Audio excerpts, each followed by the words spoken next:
The ceiling drips, not water, something thicker. Warmer. I stand in what the Medici charts call Observation Chamber 97, though I have long since stopped thinking of it as a room with walls and a designation. My hands, what remains of them, rest against plastiel that has grown slippery with organic residue nobody bothers to clean anymore. Through the reinforced viewing port, I watch a man cradle something in his arms, singing to it with such tenderness that my chest would ache if I still possessed the neurological pathways for that particular flavor of pain. The thing in his arms has too many limbs. Its skin glistens with mucous membranes never meant to exist in real space. Where its face should be, there is only a wet, pulsing orifice ringed with small, grasping appendages that reach toward the man's face with what might be mistaken for affection. He kisses it. He calls it by a name. He tells it that everything will be all right, that Father is here, that Father will always protect it. The creature is a juvenile form of tyrannid genus, designated termagant adjacent by the Ordo Xenos classification system. Though the mutation strains present in this particular specimen suggest extensive biomass corruption from prolonged exposure to whatever mimetic contagion transforms human perception on Mortressa. The man does not see a Xenos abomination. His brain has been rewritten at a fundamental level to perceive this thing as his son. The neural scans we conducted before his voluntary isolation showed complete restructuring of the visual cortex, the limbic system, and vast sections of the prefrontal regions responsible for facial recognition and emotional bonding. We cut into his skull to map the damage. He thanked us for the surgery, believed we were helping him recover from injuries sustained protecting his family. His family had been dead for 3 months by that point, torn apart by the same tyrannid organisms he now cradles with paternal devotion. But let me tell you how I got here. Let me tell you about the man I was before Mortressa, before the quarantine, before I understood that reality itself could become a lie so complete that truth ceases to have meaning. My name was Caius Hendrickson. I was 32 standard years old when the administrative assigned me to the biologist division of the Adeptus Mechanicus research station orbiting Mortressa. I remember being 32.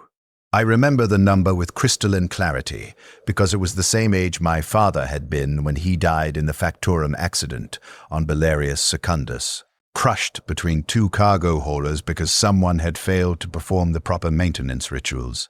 I remember thinking, as I reviewed my assignment documentation, that I had outlived him, that I had achieved something he never would. The thought brought no comfort, only a hollow awareness that survival past a certain threshold is merely statistical variance, not accomplishment. I was not remarkable. I possessed adequate technical training in xenobiological classification and threat assessment, sufficient to earn assignment to a research facility, but not prestigious enough to warrant placement anywhere that mattered. My service record contained no commendations, no black marks, nothing to distinguish me from the millions of other functionaries who processed data, filed reports, and contributed their small labors to the immense bureaucratic machinery that kept the Imperium grinding forward across the stars. I had a brother. His name was Marcus.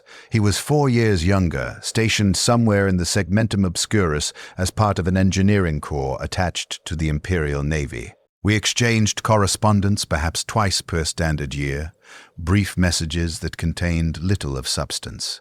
"How are you?" "I am well." The work continues. Stay safe. The banality of it felt appropriate. We had not been particularly close even as children, raised in separate youth labor divisions after our father's death, reunited only occasionally during mandated family visitation periods. He was a stranger who happened to share genetic material and a handful of early memories that had faded to the consistency of dreams. I kept one particular memory of him close. Examined it sometimes during the long transit between assignments. We had been 7 and 11, granted a recreational period in one of the lower Hive common spaces. There had been a servitor malfunction. Nothing dangerous, merely a cargo loader that had become stuck in a movement loop, rotating its lifting arms in a continuous circle while emitting a monotonous error chime. Marcus had laughed at it. I remember his laughter, high and clear, untouched by the cynicism that would later calcify around both of us like scar tissue. He had said the servitor looked like it was dancing, performing some elaborate ritual whose purpose had been forgotten, but whose execution continued out of pure mechanical devotion. I had not understood why that was funny. I still did not understand, decades later, but I preserved the memory anyway because it was one of the few moments I could recall when either of us had demonstrated something resembling joy. The research station was designated Orbital Platform Sigma 77, a name as uninspired as my own credentials. It hung in high orbit above Mortressa, far enough from the planet's surface to theoretically prevent any biological contamination from reaching us, close enough to maintain surveillance and coordinate research operations. The structure had been built 3 centuries prior, expanded through haphazard additions as various Mechanicus factions requisitioned sections for their own purposes. The result was an architectural nightmare of conflicting design philosophies, corridors that terminated in dead ends, chambers that could only be accessed through maintenance shafts, and a persistent smell of recycled air that had passed through too many filtration systems and acquired an indefinable staleness. I arrived on a supplied transport along with 14 other new personnel, a mixture of tech adepts, military observers, and administrative functionaries. We were processed through decontamination procedures that lasted 6 hours, stripped, scanned, subjected to biological and psychic screening, issued sterile uniform components, and assigned cramped quarters in the habitation sectors. Nobody welcomed us. Nobody explained what we would be doing beyond the brief orientation materials we had studied during transit. The existing research staff moved through the corridors with the focused intensity of individuals engaged in work that permitted no distraction, speaking in low voices when they spoke at all. Their augmented limbs and neural interfaces clicking and whirring with each movement. I was assigned to Xenobiological Documentation Unit 12, a designation that meant I would be reviewing surveillance data from the planetary surface, cataloging observed organisms, updating classification databases, and preparing reports for transmission to Mars and the broader Mechanicus network. The work was tedious, repetitive, the sort of labor that could theoretically be performed by a servitor, but which some administrator had determined required human judgment for reasons that were never adequately explained. My supervisor was a tech priest named Logis Van, so extensively augmented that very little organic material remained visible. His face had been replaced by a bronze mask featuring multiple optical sensors that rotated independently, tracking different data streams simultaneously. His voice emerged from a Vox speaker embedded in his throat, stripped of inflection, each word precisely articulated with mechanical exactness. He informed me that my primary responsibility would be monitoring the quarantine zone's outer perimeter, documenting any organism that approached the energized barrier fields, and noting behavioral patterns that might indicate attempts to breach containment. The containment must remain absolute, Vaughn stated, his optical sensors focusing on me with unsettling intensity. The mimetic vector is not fully understood. Visual transmission is confirmed. Auditory transmission is suspected. Tactile transmission has been observed in 93% of exposure incidents. The contagion rewrites human perception at a fundamental level. You will observe, but you will never directly interact. You will document, but you will never attempt interpretation beyond classification parameters. The Omnissiah's knowledge is incomplete regarding this phenomenon. Until we understand the mechanism, we implement absolute isolation. I acknowledged the instruction. I did not ask questions. Asking questions marked you as someone who had not adequately reviewed the provided materials, someone who required additional oversight, someone who might be reassigned to less critical duties if they demonstrated insufficient competence. I had learned this lesson early in my service. Perform adequately, attract no attention, survive until pension or death, whichever arrived first. The orientation materials had provided basic information about Mortressa. It had been a functioning hive world, population approximately 4 billion, primary economic output consisting of manufacturing goods and chemical refinement for system-wide distribution.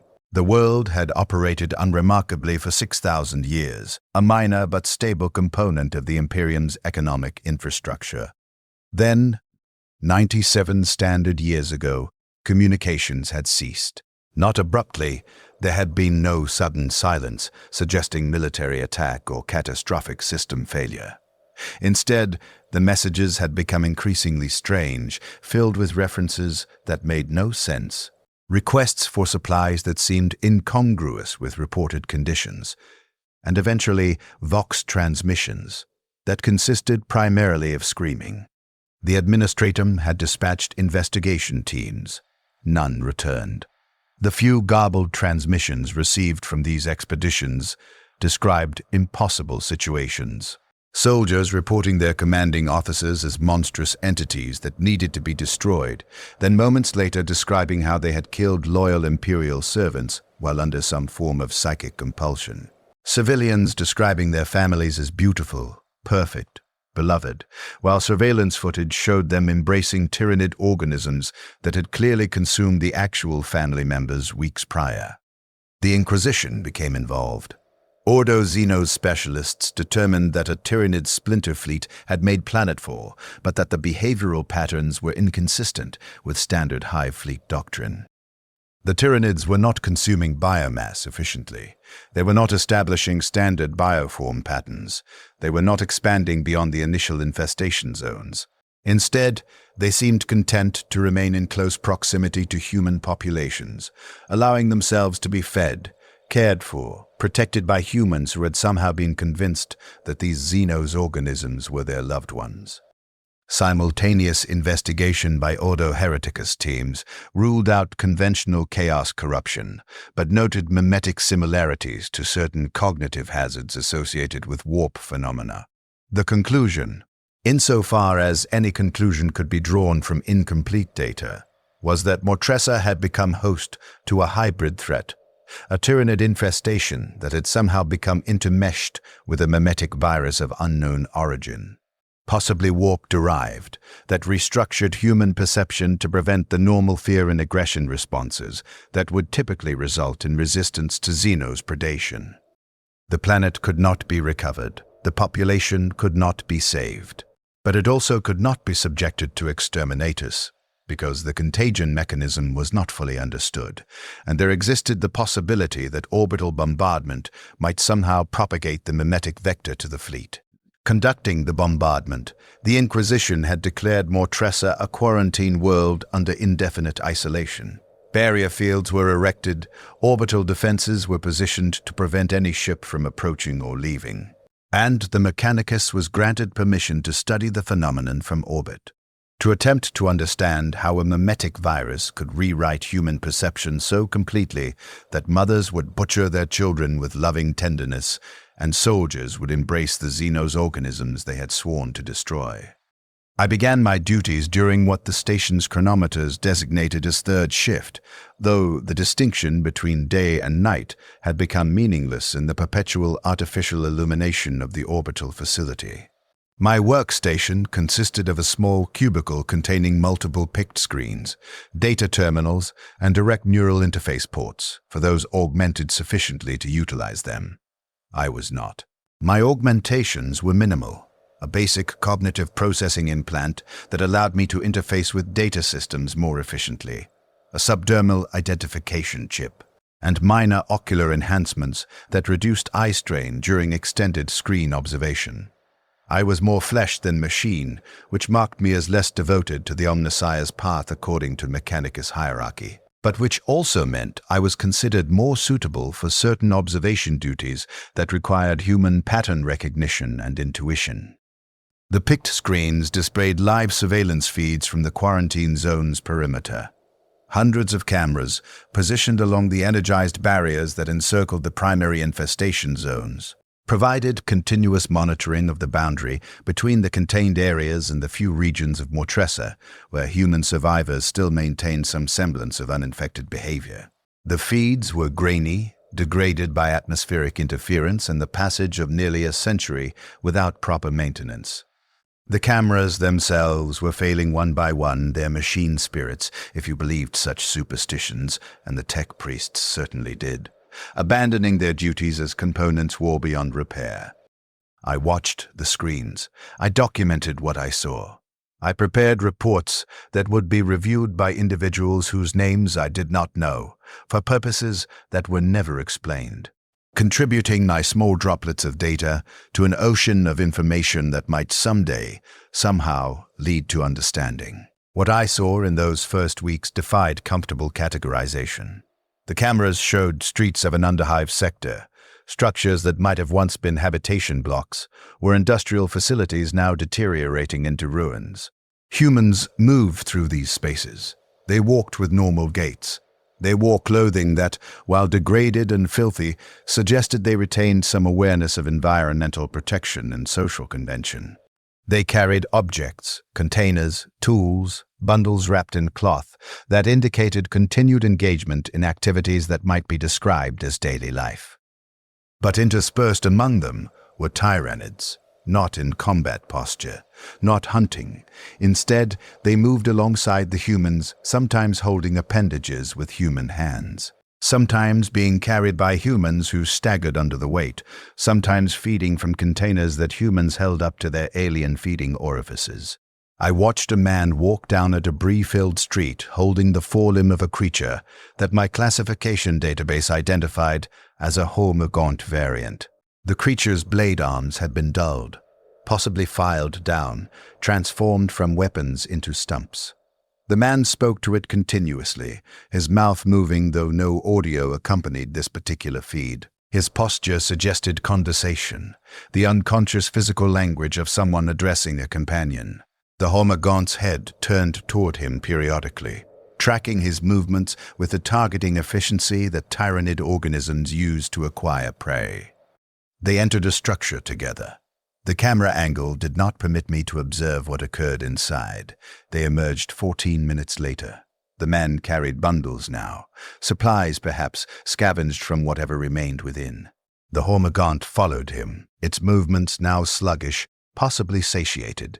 I documented this. I noted the time index, the location coordinates, the classification of the tyrannid organism, the apparent behavioral pattern. I added the observation to the database, where it joined thousands of similar reports filed by other observers across dozens of shifts. The data accumulated. No pattern emerged, or rather, the pattern was clear but incomprehensible. Humans and tyrannids coexisting in apparent cooperation, the predator-prey relationship somehow inverted or bypassed entirely. During the third week of my assignment, I was reviewing footage from a different sector when I observed something that caused me to halt the playback and request supervisory review. The feed showed an open area, possibly a former plaza or market space, where approximately 40 humans had gathered. They stood in loose formation, attention focused on a raised platform where a single individual addressed them. The audio was poor, corrupted by static, but fragments came through clearly enough to pass basic content. Blessed communion, the gift we have received. Those who came from the stars to join our families, the Imperium abandoned us, but we were not left alone, our new kin, our beautiful kin, who need our protection and care. The speaker's clothing suggested former Imperial authority, fragments of what might have been Planetary Defense Force uniform components, heavily modified and deteriorating. Behind him, arranged on the platform, were 7 tyrannid organisms of varying genus.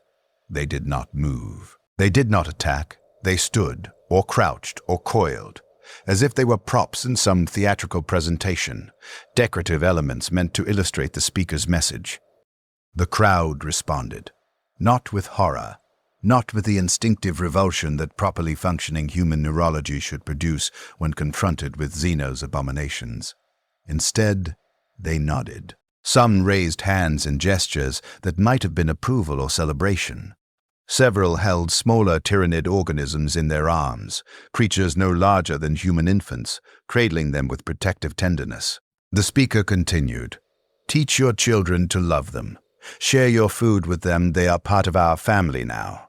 The Imperium's lies told us to hate them, but we know the truth. We see them as they truly are, beautiful. Perfect, beloved." I submitted the footage with a note requesting analysis of possible psychological conditioning techniques or mass psychic manipulation. Logus Vaughn reviewed my submission and returned it with a single comment. "Already documented. Phenomenon is not conditioning or psychic compulsion. Perception alteration occurs at neurological level. Subjects genuinely perceive tyrannid organisms as family members. Effect is irreversible once established. Continue standard documentation. Irreversible. The word carried implications that my training had not prepared me to process. I had assumed, operating from the default frameworks that Imperial doctrine provided, that the humans on Mortressa were victims of some external force, that they could theoretically be rescued, cleansed, returned to proper function if only the right technological or psychic intervention could be identified. But if the perception alteration was irreversible, if the very structure of their brains had been rewritten so fundamentally that they could no longer distinguish family from xenos, human from monster, then what remained of them that could be called human? I did not voice this question aloud. Questions of this nature attracted scrutiny from sources better avoided. Inquisitorial observers who monitored research stations for signs of philosophical corruption, commissars who interpreted excessive curiosity as potential heresy, tech priests who viewed emotional responses to data as weakness requiring correction. I filed my reports. I watched my screens. I documented the impossible, night after night, shift after shift, until the footage began to blur together into a continuous stream of horror, so routine that I stopped feeling anything at all when I observed humans lovingly butchering each other or embracing the xenos organisms that were slowly consuming their world. The station had a limited recreational schedule, mandated periods where personnel were required to cease work and engage in activities theoretically designed to maintain psychological health and unit cohesion. These periods consisted primarily of sitting in designated common areas, consuming corpse starch rations that had been processed to approximate nutritional requirements, and enduring the presence of colleagues with whom you had nothing in common beyond shared assignment to this isolated platform above a dying world. I attended these gatherings because failure to attend resulted in medical evaluation and possible psychological intervention. I sat at tables with other researchers, most of whom were more extensively augmented than I, their humanity eroded by decades of surgical enhancement in pursuit of the mechanicus ideal of merging flesh with machine. They discussed technical minutiae, debated classification schema, spoke in binary cant that I could not parse despite my basic augmentations.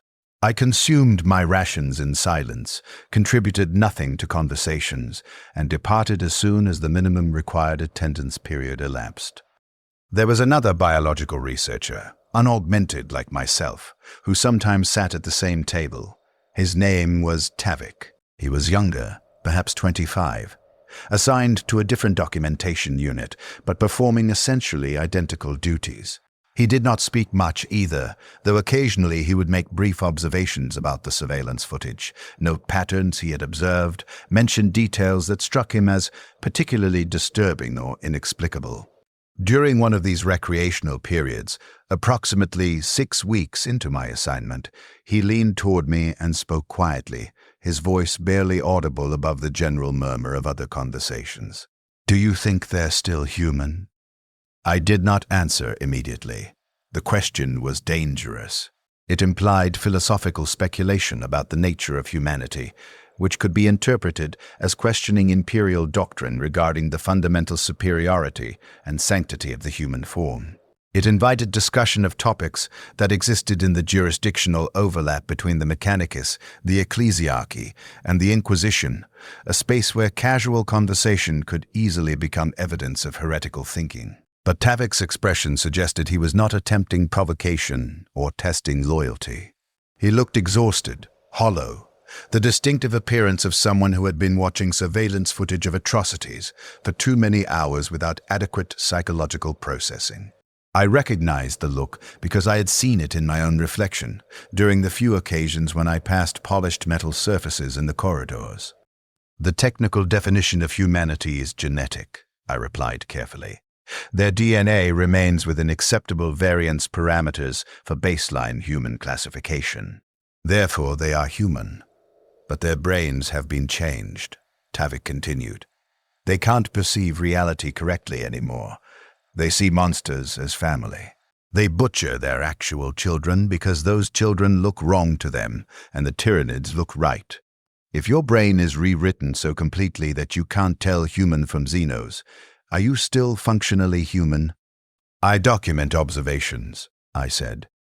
Classification decisions are made by senior researchers. I am not qualified to make pronouncements about philosophical definitions of humanity. He returned his attention to his ration tray, mechanically consuming the gray paste that constituted our meal. The conversation did not resume. We sat in silence until the recreational period concluded, then returned to our respective workstations to continue observing the endless horror unfolding on the screens before us. But his question remained with me, circulating through my thoughts during the long shifts, inserting itself into the spaces between observations and documentation.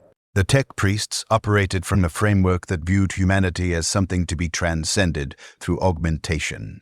Flesh gradually replaced by more durable and efficient machine components until very little organic material remained. The ecclesiarchy, if you believed the propaganda they distributed, and I had been conditioned to speak as though I did, taught that humanity's value derived from the Emperor's protection and that deviation from his approved form constituted corruption, requiring purification. Yet here were humans whose genetic structure remained intact, whose bodies were entirely organic and unmodified, but whose minds had been rewritten so fundamentally that they could no longer perform the basic cognitive functions that defined human behavior: recognizing kin, identifying threats, responding to Xeno's presence with appropriate fear and aggression. They retained language. They retained the capacity for emotion. They retained social organization and tool use. But they had lost the ability to perceive reality as it actually existed, replaced it with a delusion so comprehensive that their entire experiential framework had become inverted. Were they still human? Or had they become something else, something that wore human bodies but whose consciousness had been transformed into something alien? I did not know. I was not certain anyone knew, and I suspected that this fundamental uncertainty was why Mortressa remained under quarantine rather than being subjected to immediate exterminatus. The Mechanicus wanted to understand how this transformation occurred because understanding it might provide insights into consciousness, perception, and the relationship between neurology and reality. The Inquisition wanted to understand it because it represented a threat unlike conventional chaos corruption or Xeno's infiltration, something that could potentially spread beyond this single world if the mechanism was not fully characterized. The Imperium wanted to understand it because knowledge of how to rewrite human perception on a massive scale could be weaponized, deployed against enemy populations, transformed from horror into strategic asset. So Mortressa remained sealed but intact. The surveillance continued, the data accumulated, and researchers like myself sat in our small cubicles watching humans love the monsters that were destroying them. Documenting the impossible, contributing our observations to an archive of atrocity that might someday serve some purpose that would never be explained to us. I had been assigned to the station for 4 months when the first breach occurred. Not a breach of the planetary quarantine. That remained intact, the energized barriers and orbital defenses preventing any escape from Mortressa's surface. This was a different kind of breach, smaller, more insidious. A tech adept named Solon, assigned to a research unit studying Tyranid behavioral patterns, began exhibiting irregular behavior. He withdrew from required recreational periods. He submitted documentation reports that became increasingly erratic, filled with observations that did not match the surveillance footage he cited as evidence. His colleagues reported that he had begun speaking to himself during shifts, conducting conversations with parties who were not present, responding to questions that nobody had asked. Logis Van ordered him removed from active duty pending psychological evaluation. The station's Medicaid personnel conducted extensive testing, neurological scans, psychic screening, genetic analysis, review of augmentation function. The results showed no physical abnormalities. No warp taint, no biological infection. His augmentations functioned within normal parameters. His brain showed no lesions or structural damage. But his behavior continued to deteriorate. He insisted that his family was aboard the station, that his son visited him during rest periods, that he needed to requisition additional food rations to feed them. Station records showed he had no family. His service record indicated no living relatives of any kind. The son, he described, did not exist in any personal registry. Security was ordered to confine him to medical isolation. When they arrived at his quarters, they found him cradling something in his arms, speaking to it with gentle, reassuring tones. The object was a maintenance servitor component, a mechanical arm torn from a cargo handling unit. Its metal surface smeared with something dark that analysis later confirmed as a mixture of his own blood and organic material scavenged from waste recycling systems. He had been feeding it. He had wrapped it in cloth strips torn from his uniform. He called it by a name and insisted it was his son. They sedated him. They secured him to a medical examination table. They conducted more extensive testing, cutting into his skull to examine brain tissue directly, searching for some sign of infection or corruption that the scans had missed. What they found was a pattern of neural restructuring nearly identical to the patterns observed in exposed personnel on Mortressa's surface. Massive reorganization of the visual cortex, alteration of the limbic system responsible for emotional bonding, and restructuring of prefrontal regions involved in facial recognition and kinship identification. But Solon had never been to the surface. He had never directly observed infected individuals except through surveillance footage. He had maintained all required safety protocols. He had no possible vector for exposure to whatever biological or mimetic agent caused the perception alteration. The lead Medicaid researcher, an individual so heavily augmented that their name had been replaced by an alphanumeric designation, concluded that the contagion could transmit through recorded observation, that the surveillance footage itself carried the mimetic vector, that watching infected humans interact with tyrannid organisms, even through the buffer of picked screens and orbital distance, could somehow trigger the same neurological restructuring that occurred during direct exposure. This conclusion was not officially announced to the general research staff. We received no warning. No additional safety protocols were implemented. Instead, surveillance observation shifts were quietly restructured, limiting individual researchers to no more than 4 hours of continuous footage review per day, mandating longer rest periods between shifts, and instituting weekly psychological screening for all personnel engaged in direct observation duties.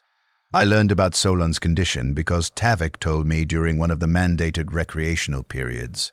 He spoke in the same quiet voice he had used when asking whether the infected was still human, leaning close so that our conversation would not carry to neighboring tables. "They're keeping him in medical isolation," Tavik said. "He still insists the servitor component is his son. They've tried cognitive therapy, neural reprogramming, even considered lobotomy to remove the corrupted sections of brain tissue. Nothing works. The perception alteration is too deeply integrated. His entire cognitive framework has been rewritten around this delusion. If they remove the corrupted tissue, they'd have to remove so much of his brain that he'd be reduced to servitor-level function anyway."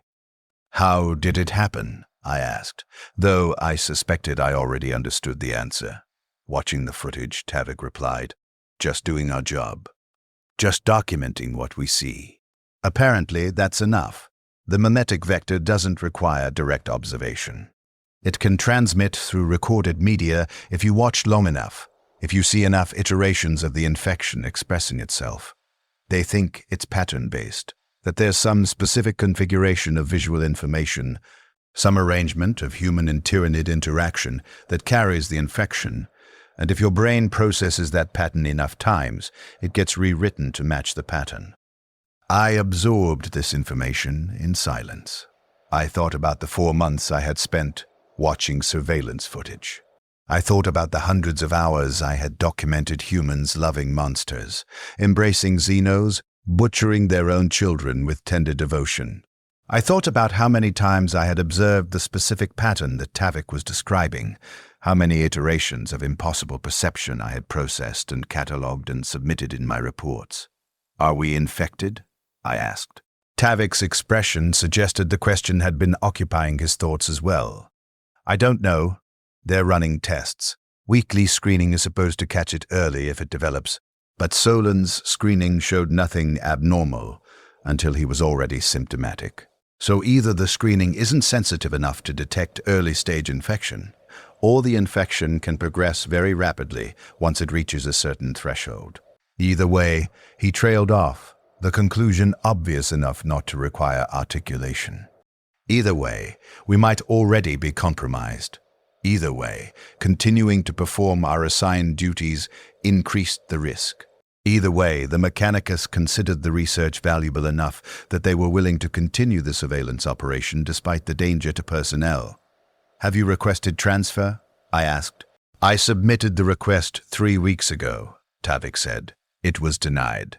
Insufficient grounds. Replacement personnel are in short supply, and training new observers would require exposing them to the same footage that potentially caused Solon's infection. So we're considered acceptable risk. We continue working until we show symptoms, then we get isolated and studied to see if they can learn anything useful from our deterioration." The recreational period concluded.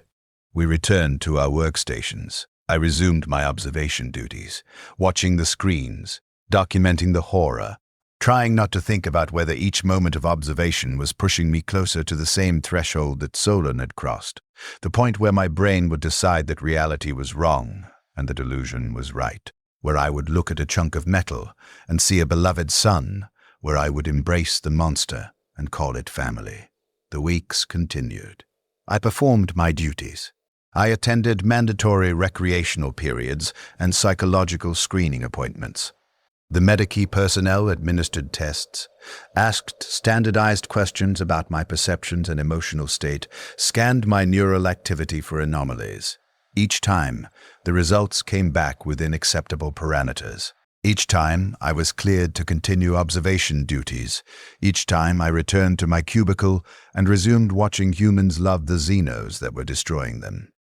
Tavik's psychological screening during week 17 showed irregularities. Subtle changes in emotional response patterns, minor inconsistencies in visual recognition testing, slight delays in threat identification protocols. Nothing definitive, nothing that met the threshold for immediate removal from duties, but enough to warrant flagging for enhanced monitoring. He continued working. He continued sitting at the same table during recreational periods. But he spoke less now, his attention increasingly internal, focused on something that only he could perceive. I watched him deteriorate across subsequent weeks. Observed the same progression that I had documented in thousands of surveillance recordings. The gradual withdrawal from social engagement, the developing focus on invisible companions, the subtle reorganization of priorities that marked the early stages of perception alteration. During week 19, he brought something with him to the recreational period, a small bundle wrapped in cloth, cradled against his chest with protective tenderness. He set it on the table carefully, adjusted the wrapping, spoke to it in a voice too quiet for me to parse the words. I looked at the bundle. I saw cloth. I saw the angular outline of something beneath the wrapping, something mechanical. Possibly a piece of equipment he had scavenged from somewhere on the station. I saw an object, inanimate, no more alive than the table it rested upon. Tavik saw something else.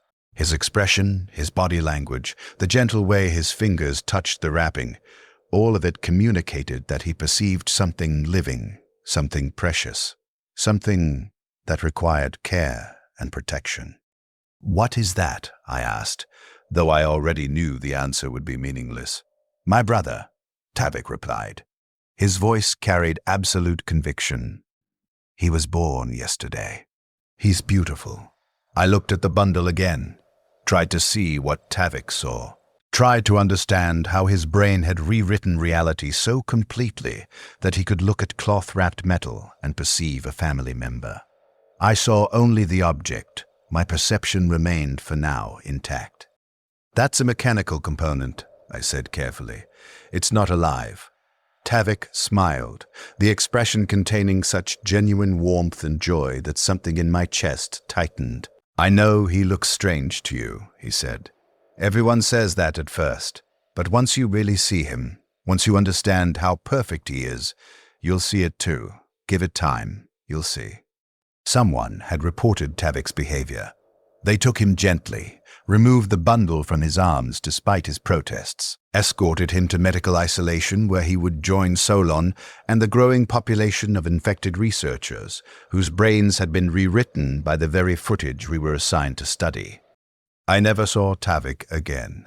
I heard later that his condition had progressed rapidly, that within days he had become completely convinced that the entire station was populated by his extended family, that the research personnel were his cousins, the tech priests were his uncles, the servitors were his beloved siblings. He attempted to feed them. He attempted to care for them. He became distressed when they did not respond to his affection. Eventually, they sedated him permanently, kept him in a chemical coma to prevent the psychological anguish that resulted from his family refusing to acknowledge him. I continued my work. I watched my screens. I documented observations. I attended psychological screening with increasing frequency as the Medikey personnel intensified monitoring of all researchers who had worked in proximity to infected personnel. Each time the results showed no anomalies. Each time I was cleared to continue, but I began to notice something changing in my own perception. Not the obvious transformation that had consumed Solon and Tavik, something more subtle, something I could not quite articulate even to myself. When I watched the surveillance footage now, I found myself lingering on certain scenes, moments where a human stroked the carapace of a tyrannid organism with gentle affection. Moments where someone cradled a Xenos creature and sang to it. Moments where the love was so evident, so genuine in the infected person's expression and behavior, that something in my chest responded with an emotion I could not quite classify. Not agreement. Not acceptance. I still saw tyrannids. I still recognized the Xenos abominations as predators wearing deceptive forms, as organisms that existed only to consume and propagate. My perception had not inverted. I did not see them as beautiful or beloved. But I began to see the infected humans differently, not as victims of mimetic corruption, not as pitiable casualties of a phenomenon beyond their control. Instead, I began to see them as individuals who had found something that imperial doctrine insisted was impossible, a form of connection, of love, of family bond that transcended the boundaries the Imperium enforced between human and Xenos. They were deluded. Their perception was false. The tyrannids they loved were not actually their family members, but the emotions themselves were real. The neural structures that generated feelings of parental affection, sibling bonds, familial love, these had not been destroyed by the infection. They had been redirected. The infected still possessed the capacity for love. They simply directed it toward targets that proper human neurology should have rejected. Was that really so different from the propaganda the ecclesiarchy distributed, the lies that claimed the emperor protected his servants? That devotion to him would be rewarded. That faith in his divine plan provided comfort and meaning. The infected believed a lie, yes, but so did billions of uninfected imperial citizens who prayed to a corpse on a throne and called it divine protection, who believed that suffering served some sacred purpose, who convinced themselves that the Imperium's grinding oppression was somehow justified by theological necessity. At least, the infected found comfort in their delusion. At least their false perception generated genuine love, genuine connection, genuine emotional bonds that provided them some measure of solace even as their world collapsed around them. What comfort did proper imperial doctrine provide? What emotional connection did loyalty to the Emperor generate? I had served the Imperium for 32 years. I had never felt protected. I had never felt loved.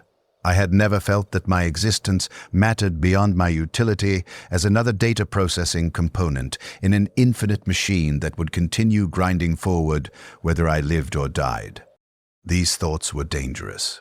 I recognized them as dangerous even as they occurred. This was how corruption began, with small doubts, minor questions, subtle erosions of certainty that accumulated until you found yourself questioning fundamental axioms of imperial doctrine. I should have reported myself for psychological evaluation.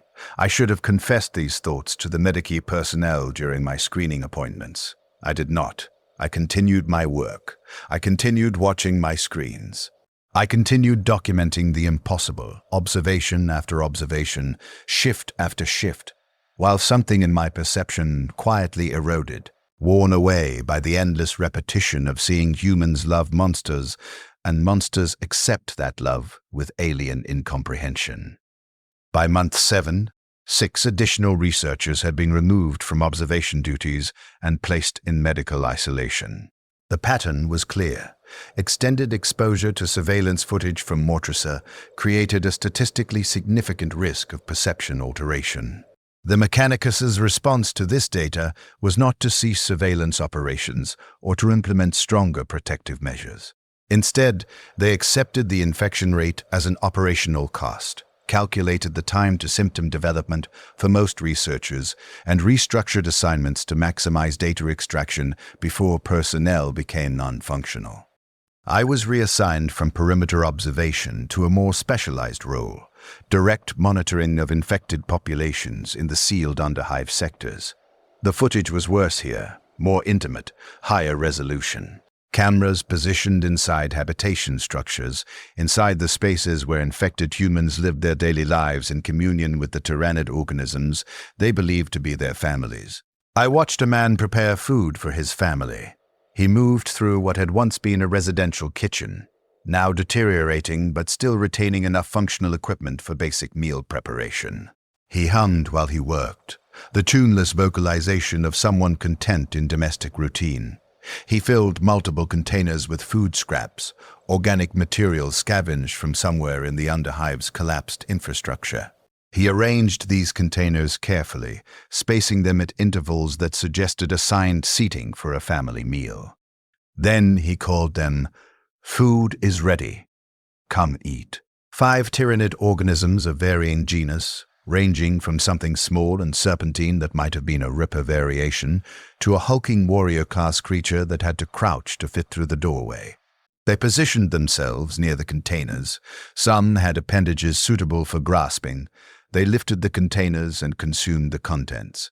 Others lacked manipulative limbs. The man fed them directly, holding containers to their feeding orifices, stroking their carapaces with affectionate gestures while they ate. "There you go," he murmured. "Eat well, growing strong. Father's so proud of you." The warrior-class creature finished its meal. It turned its head toward the man, regarding him with whatever passed for awareness in its alien neurology. Then it extended one of its blade arms, the movement slow, controlled, and touched the arm gently to the man's shoulder. The man smiled. He reached up and placed his hand on the blade arm, held it with the comfortable ease of long familiarity. "I love you too," he said. I watched this scene. I documented the interaction. I noted the behavioral patterns. Tyrannid organism responding to human caregiver behavior, modification of typical predatory responses, apparent acceptance of non-hostile contact. I prepared my report with clinical detachment, inserting the observation into the vast database where it would join thousands of similar records. But something in me responded to what I had witnessed. Not horror, not the appropriate revulsion that imperial conditioning should have generated. Instead, I felt something that might have been recognition. That man, infected and delusional, perceiving monsters as family, had expressed more genuine affection in that brief moment than I had experienced or witnessed in my entire life of service to the Imperium. He was insane. His perception was fundamentally corrupted. The creature he called his child was a bioweapon engineered by a hive mind that existed only to consume. Nothing about the scene I had witnessed was real or meaningful or worthy of anything except disgust. And yet he had smiled. He had touched the creature with tenderness. He had said he loved it and meant it with absolute conviction.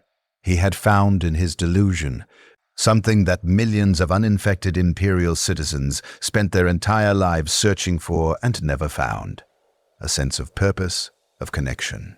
A belonging to something that acknowledged their existence and returned their affection. I sat in my cubicle, staring at the frozen image of the man's hand resting on the tyrannid's blade arm, trying to remember if anyone had ever touched me with that kind of gentle affection. My father had been distant, focused on his work until the accident killed him. My brother was a stranger who shared my genetic code, but not my life. My colleagues were fellow functionaries, united by proximity and shared labor, but not by any deeper bond. The Imperium that I served had never touched me except to extract labor and extract compliance and extract whatever utility I could provide before death or incapacity rendered me obsolete. The infected man had something I did not: someone to care for, someone who responded to his care. Someone whose existence gave his own existence meaning beyond mere survival. I understood then that I was infected, not with the same obvious symptoms that had claimed Solon and Tavik. My perception had not inverted. I still saw tyrannids as tyrannids, still recognized the objective wrongness of humans loving Xeno's abominations. But something in my emotional framework had shifted. Some fundamental certainty about the superiority of uninfected human experience had eroded. I no longer felt certain that the uninfected were better off than the deluded. I did not report this. I did not confess during my psychological screening appointments. The thoughts were too subtle, too philosophical to be detected by standardized testing protocols. The medici personnel asked whether I saw things that weren't there, whether I heard voices, whether I experienced difficulty distinguishing reality from delusion. They did not ask whether I had begun to question whether the infected's reality was worse than my own. I continued my work. Weeks became months. Months accumulated toward a year. I watched my screens. I documented observations.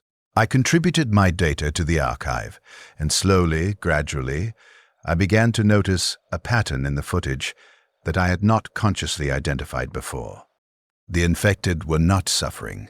They exhibited all the behavioral markers of contentment, satisfaction, genuine emotional fulfillment. They cared for their families with devotion. They protected the tyrannid organisms with fierce determination. They found meaning in their daily activities, purpose in their service to the creatures they loved. Their delusion was complete, yes.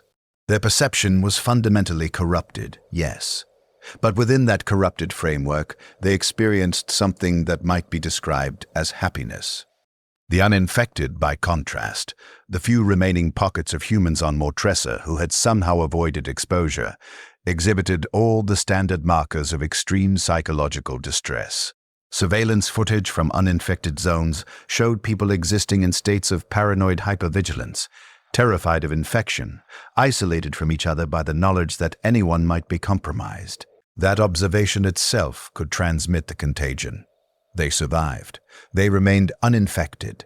They retained accurate perception of reality. And they were miserable. Every moment of their existence was consumed by fear, by awareness that their minds could be rewritten without warning, that they could wake up tomorrow seeing monsters as family and family as monsters. They knew what awaited them if infection occurred, understood that their entire experiential framework could be inverted, and that knowledge poisoned every interaction, every observation, every conscious thought. Better to be infected, I found myself thinking.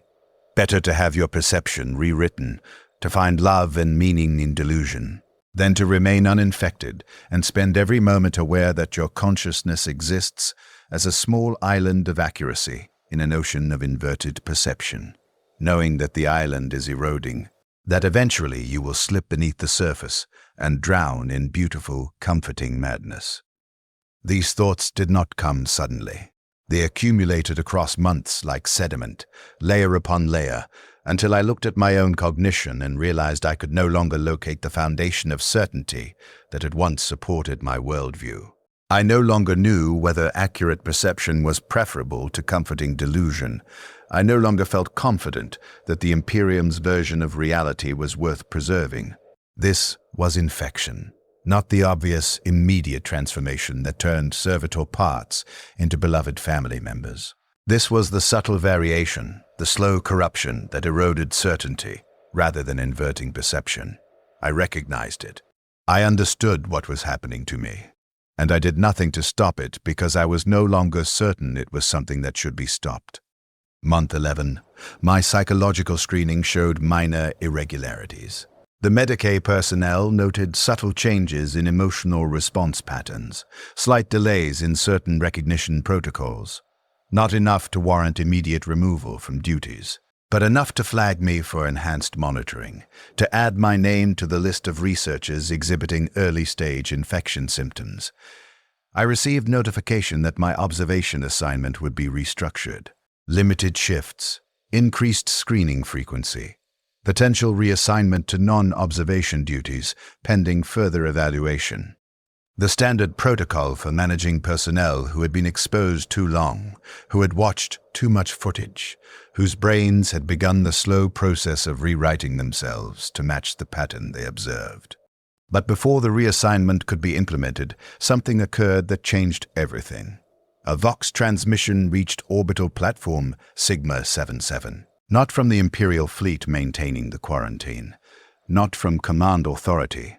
This transmission originated from Mortressa's surface, broadcast on an ancient emergency frequency that hadn't been used in nearly a century, powerful enough to punch through the interference that normally prevented surface communications from reaching orbit. The transmission was audio only, heavily corrupted by static, but fragments came through clearly enough to pass. A human voice, male, speaking with desperate urgency.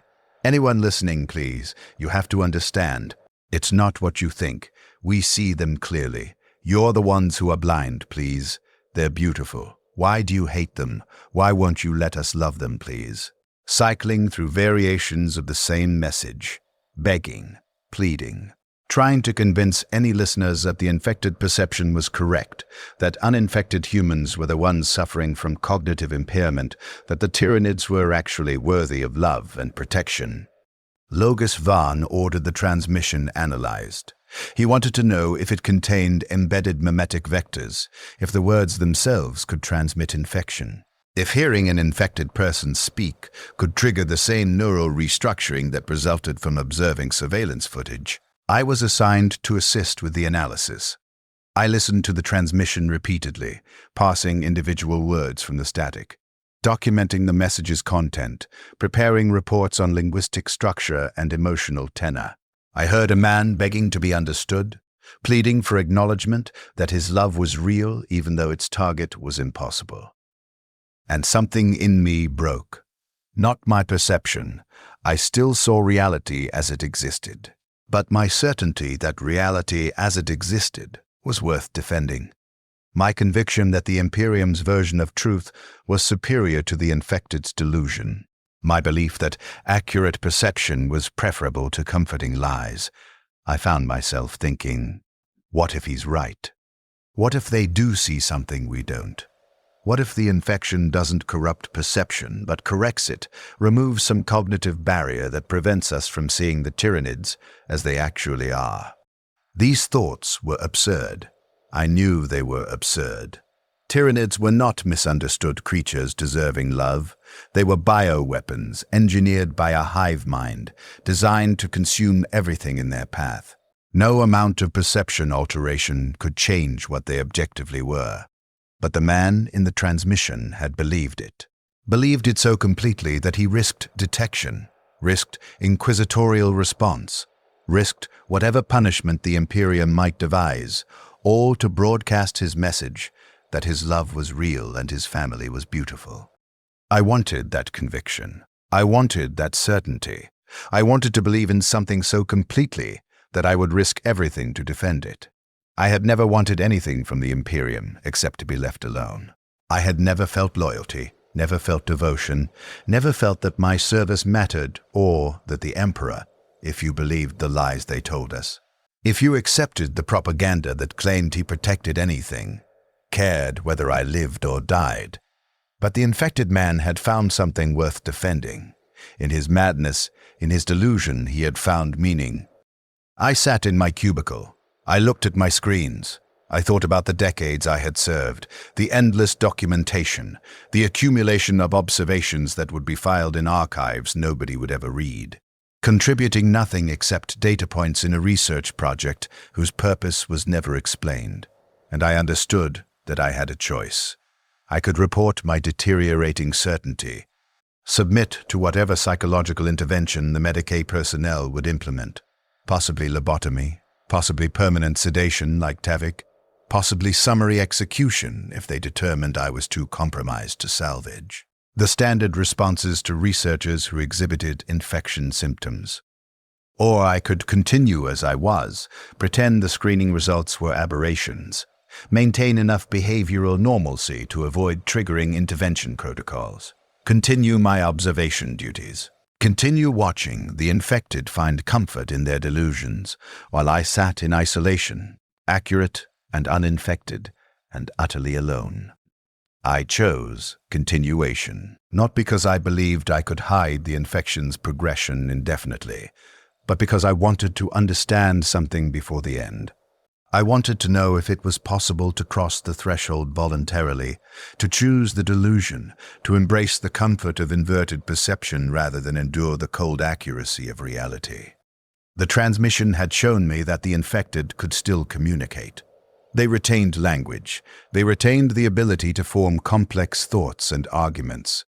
They weren't reduced to mindless beasts. They were still human in every way, except the one that mattered. They could no longer see reality as it existed. But was that really such a profound loss? I had spent 32 years seeing reality clearly. It had brought me nothing except awareness of my own insignificance, knowledge that I was a replaceable component in an infinite machine, certainty that nothing I did would ever matter beyond the moment I did it. Perhaps blindness was preferable. Perhaps the infected had stumbled upon something that uninfected humans spend their entire lives searching for, a way to find meaning in existence, to feel love and connection, to believe that their actions mattered to someone even if that someone was a Xenos creature that would eventually consume them. These thoughts occupied me during my final weeks of observation duties. I continued watching my screens. I continued documenting the impossible. But now I watched with different intention. I was no longer recording data for some distant research purpose. I was trying to understand how the infected experienced their reality, trying to see what they saw, feel what they felt, comprehend what it meant to love a monster, and call it family. Month 12, the anniversary of my assignment to orbital platform Sigma 77. My psychological screening showed significant irregularities now. Progressive deterioration that the Medicaid personnel could no longer classify as minor variations within acceptable parameters. They scheduled me for comprehensive neurological evaluation, informed me that observation duties would be suspended pending results. I knew what the evaluation would show. The same restructuring of visual cortex, limbic system alterations, prefrontal changes that marked every infected researcher. They would find the corruption spreading through my neurology like frost across glass, beautiful and deadly and impossible to reverse.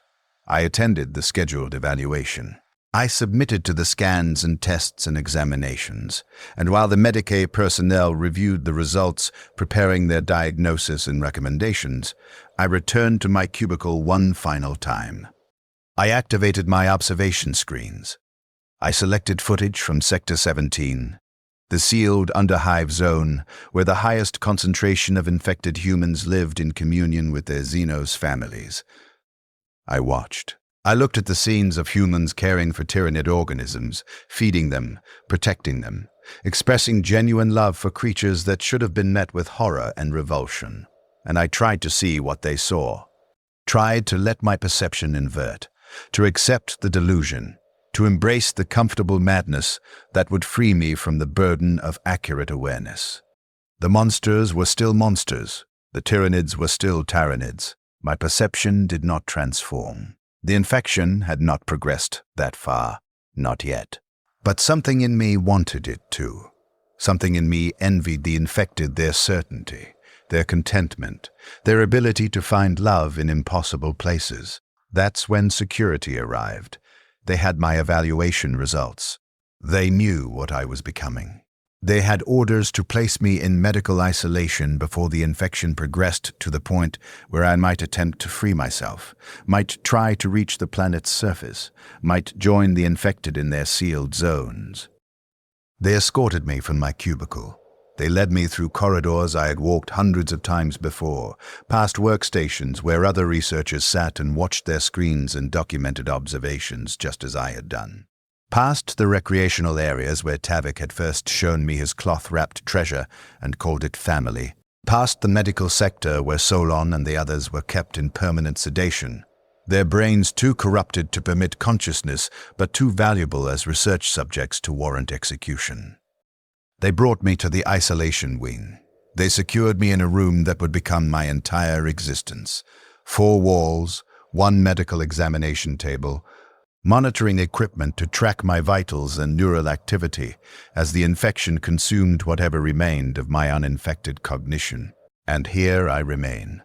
Time stops meaning anything specific when you exist in a space where nothing changes except the gradual deterioration of your own neurology. The isolation room contains no chronometer, no window to external space, no variation in lighting that might indicate the passage of days or nights. The illumination strips embedded in the ceiling maintain constant output, creating an eternal present tense where each moment is indistinguishable from the moment before and the moment that will follow. I know time is passing because the Medici personnel arrive at intervals to conduct examinations. They enter through the sealed door, administer their tests, extract tissue samples, update their records, and depart without speaking to me beyond the minimum communication required to direct my cooperation. I count their visits.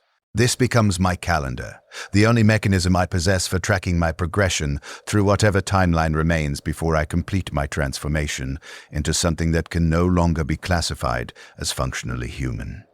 Visit 1 through 15 occur with what feels like regular frequency, possibly daily, though I cannot confirm this. During these early visits, I remain conversational, respond to questions with appropriate detail, cooperate with examination protocols without requiring restraint.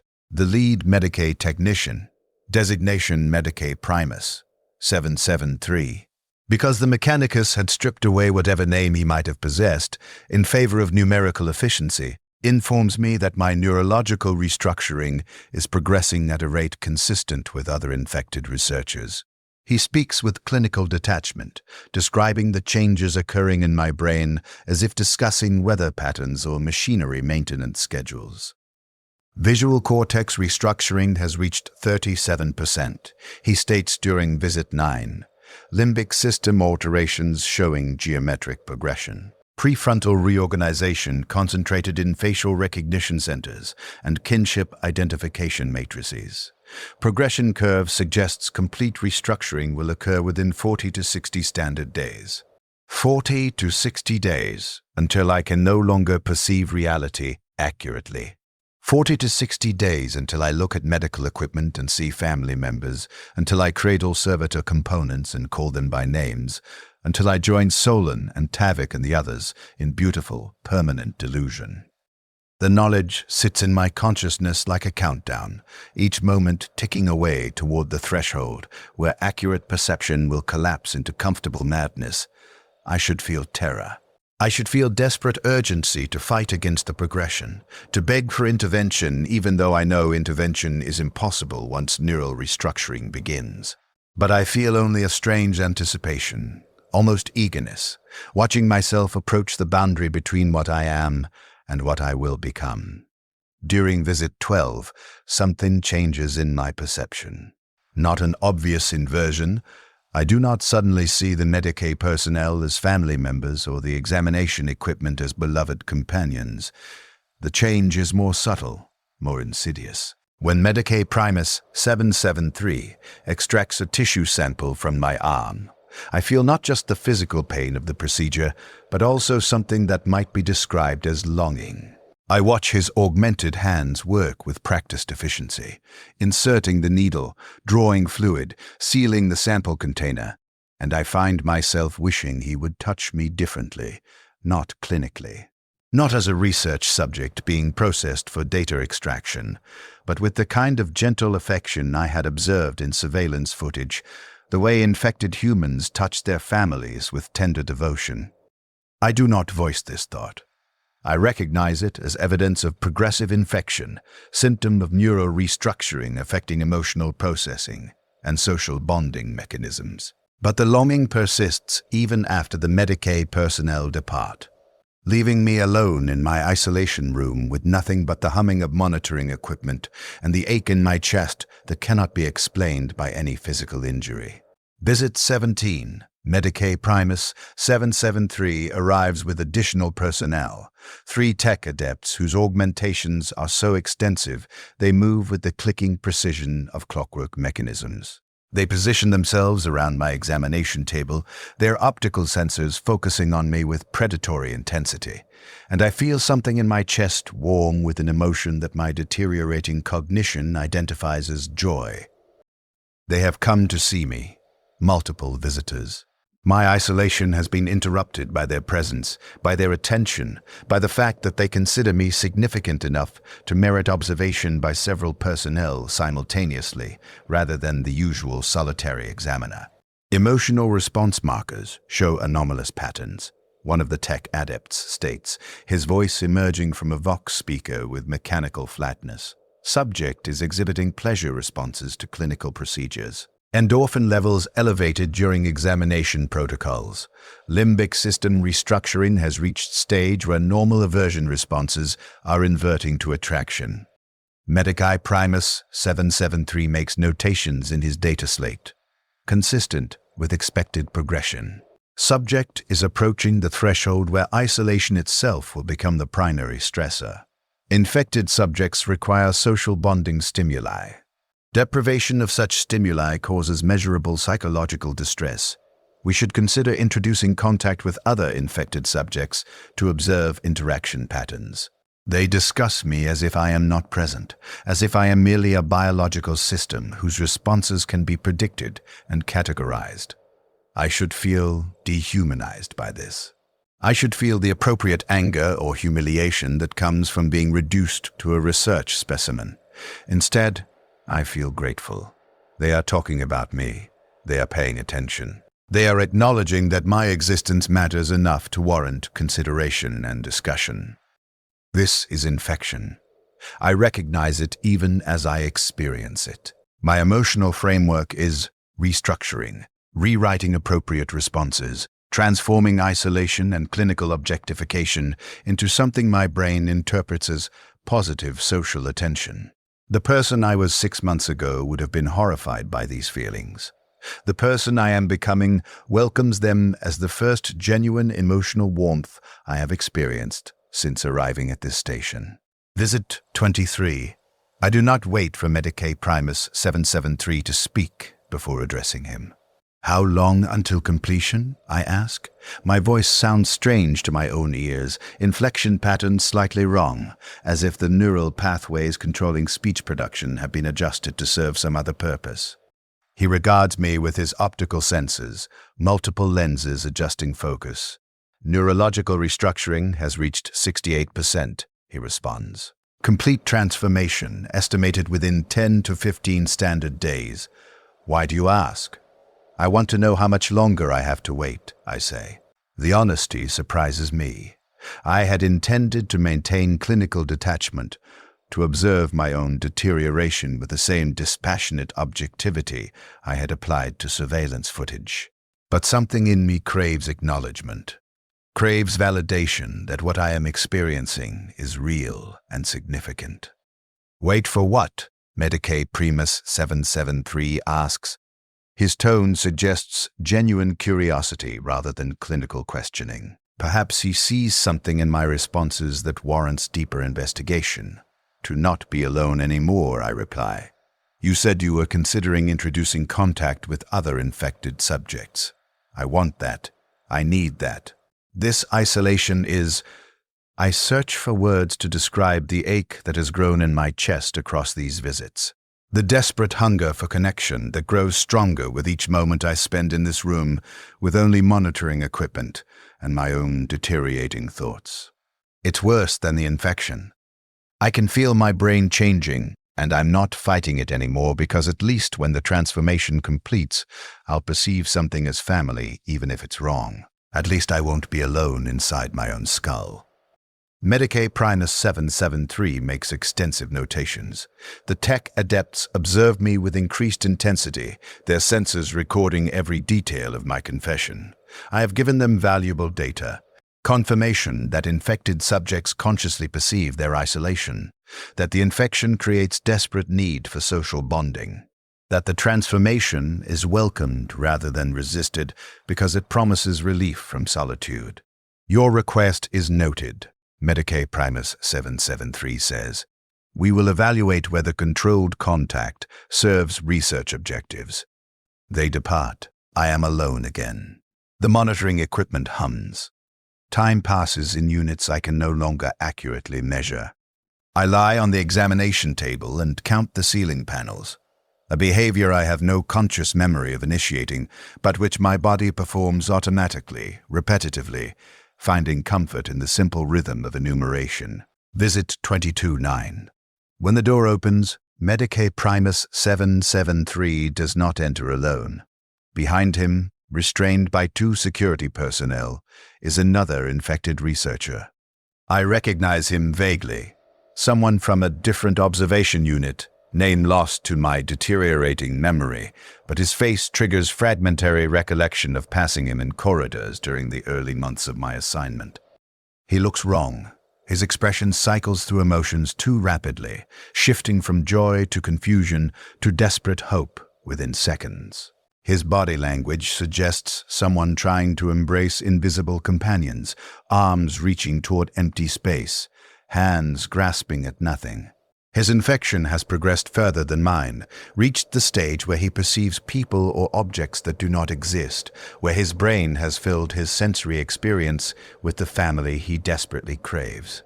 Subject Hendrickson, Medicae Primus 773 states, we are introducing limited contact with subject Karis to observe interaction between infected individuals at different progression stages. You will remain on your examination table. Karis will be positioned 3 meters distant. You are not to attempt physical contact. Any violation of these protocols will result in immediate termination of the interaction and possible sedation. The security personnel position Karis on a second examination table they have brought into the room. He does not resist.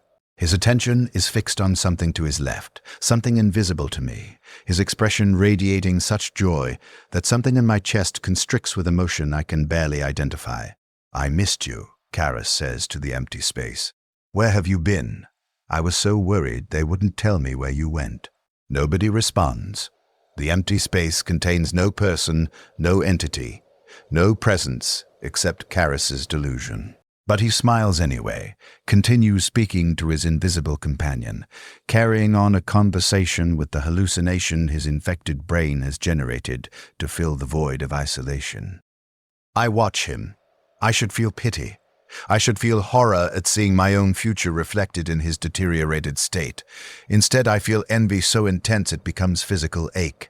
He has found what I am still waiting for. Companions to fill his isolation. Voices to answer his loneliness, presences that acknowledge his existence, even if those presences are nothing but misfiring neurons and corrupted perception. Karis, I say quietly. His attention shifts toward me, though his eyes do not quite focus correctly, as if he sees something overlaid on my actual position.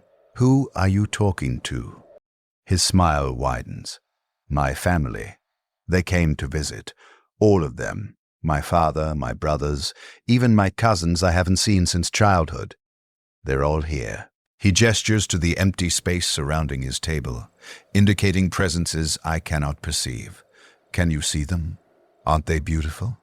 The words hurt to speak, acknowledgement of my own incomplete transformation, evidence that I remain trapped in accurate perception while Karis has crossed into the delusion I crave. You will, Karis says with absolute conviction. Once your eyes open properly, you'll see how many people love us, how many beings care about us. We're not alone. We've never been alone. The Imperium lied when they told us we were isolated.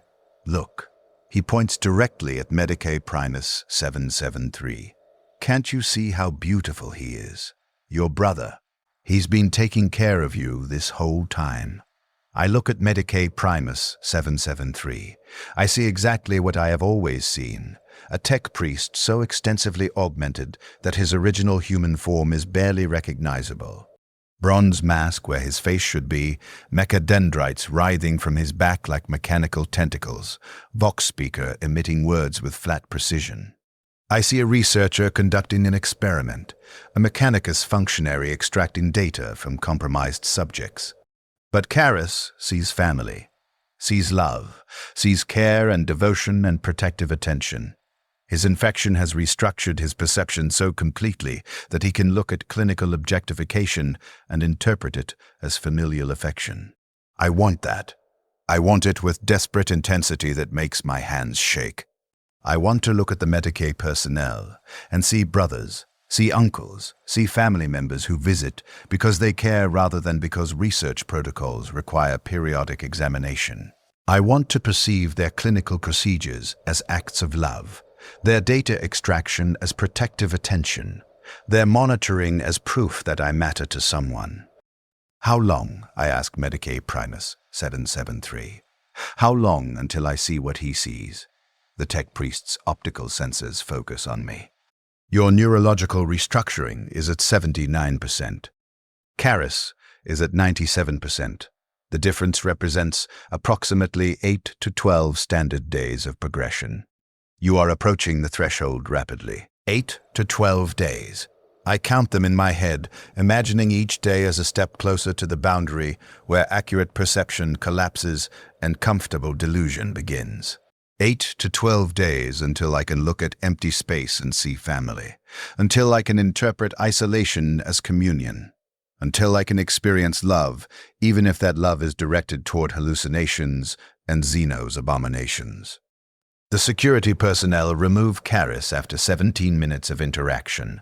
He protests, reaching toward his invisible companions, begging them not to leave, promising he will see them again soon. The door seals.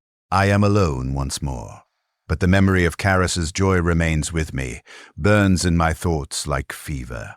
He had found something in his madness that I had never possessed in sanity. Absolute conviction that he was loved, that he mattered, that his existence brought joy to others. The fact that those others were hallucinations did not diminish his emotional experience. His brain generated genuine feelings of connection, genuine warmth, genuine belonging. Was that not preferable to accurate awareness that you are alone?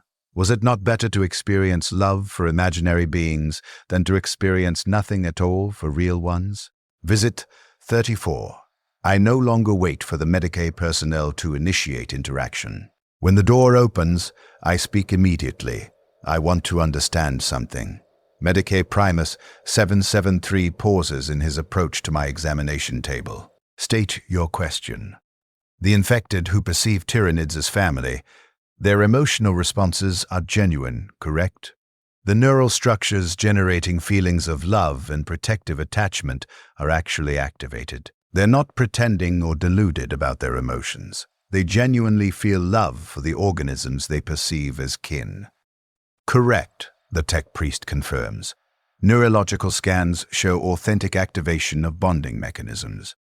The infected experience genuine affective responses. Their emotions are real.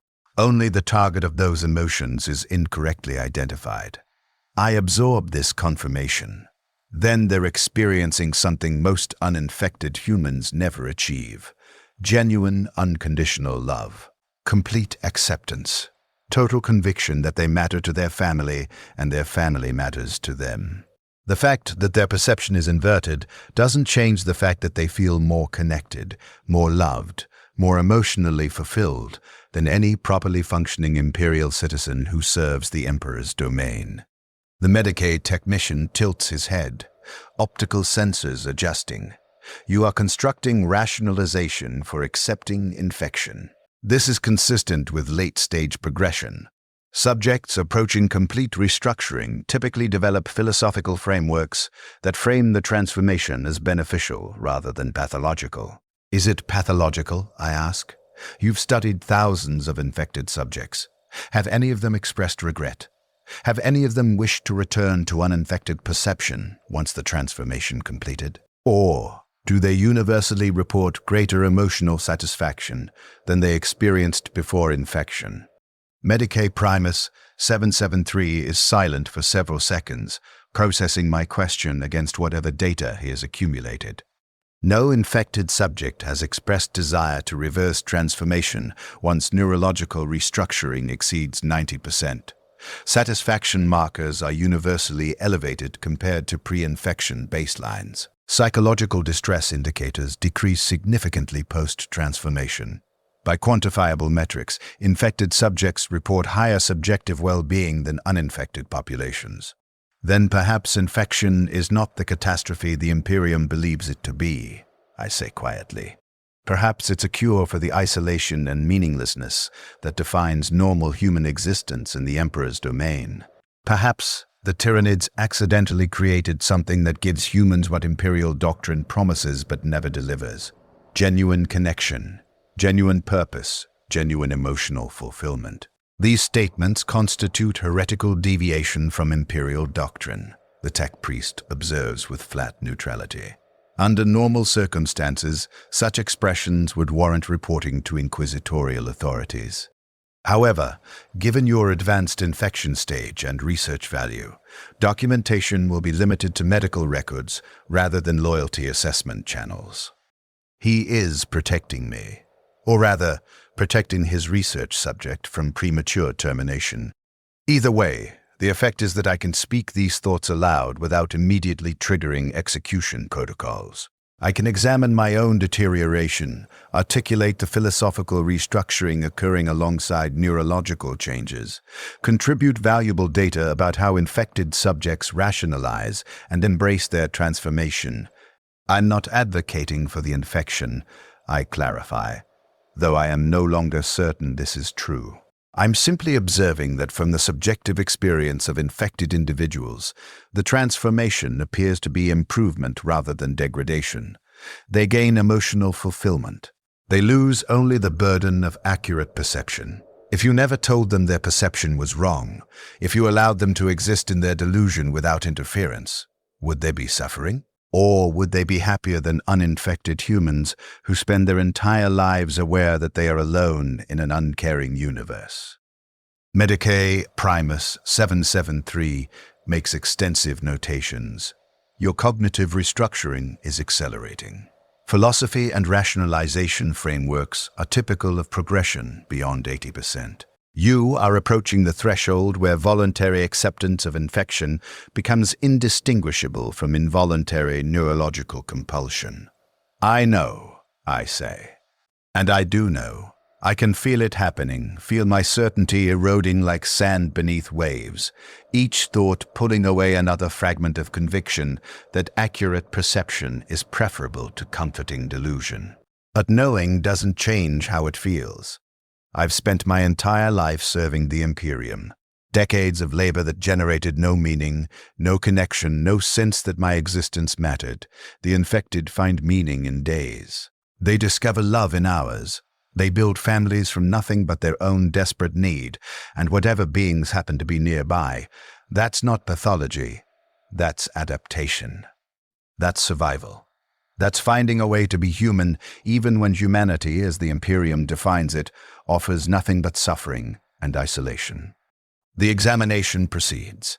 Tissue samples extracted, neural activity monitored, progression documented with clinical precision. The Medici personnel depart.